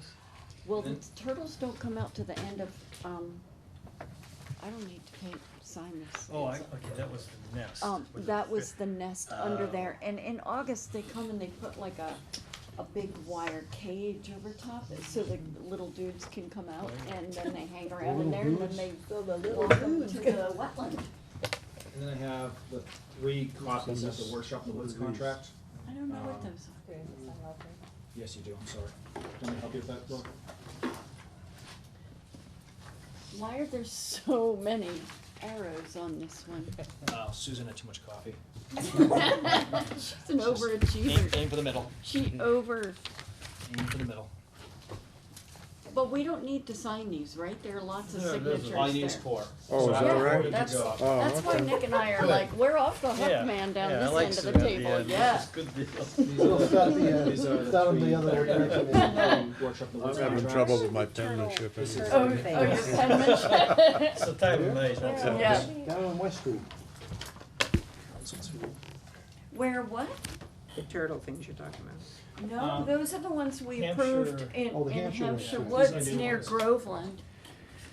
I also have 2 requests to be reappointed to the Camp Dennison Committee, Bob Appridge and James Lacey.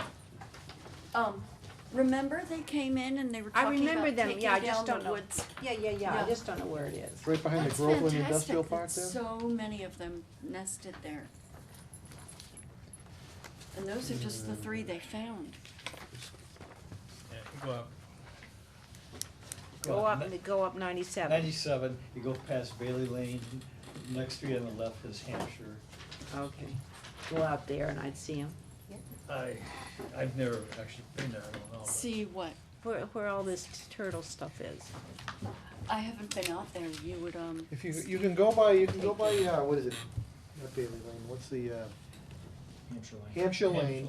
You can walk out that way, walk the Carl's trail only one who out. needed to sign. That's where the And, power lines are, right? Yeah, Yeah. you cross them, go right behind the industrial park.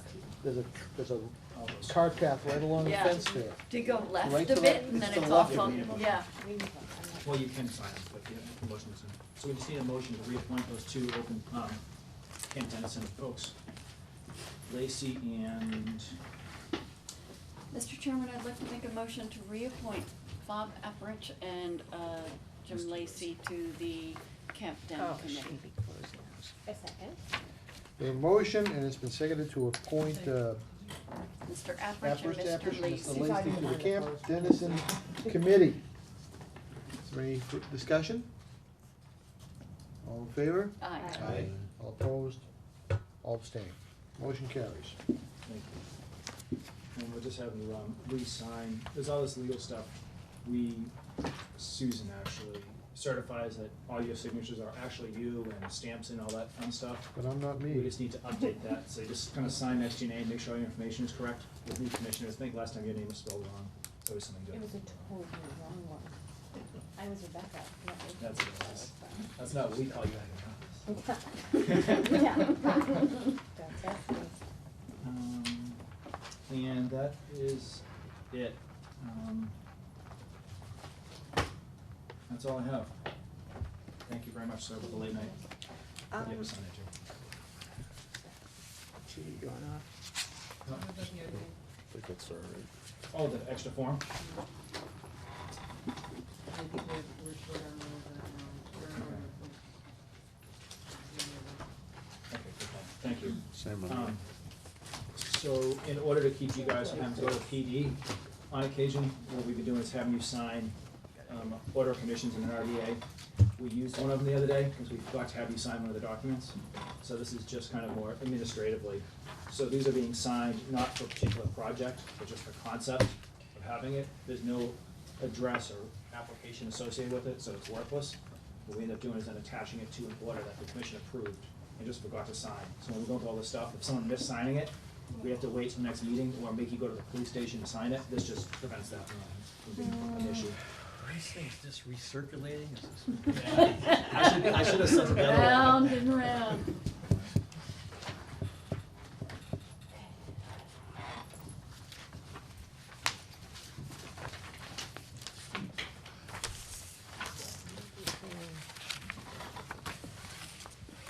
Steve, you drove the bat house? Yeah. You did? Yeah. You have a hard time with it? It's very heavy. Oh, I'll tell you, when we're off camera. Did you put it up at your house? Any, one wanna make a motion to close? Entertain a motion to close. Make Mr. a Chairman, I'll make a motion to close the meeting. Is there a second? A second. There's a motion and it's been seconded to close the meeting. Is there any further discussion?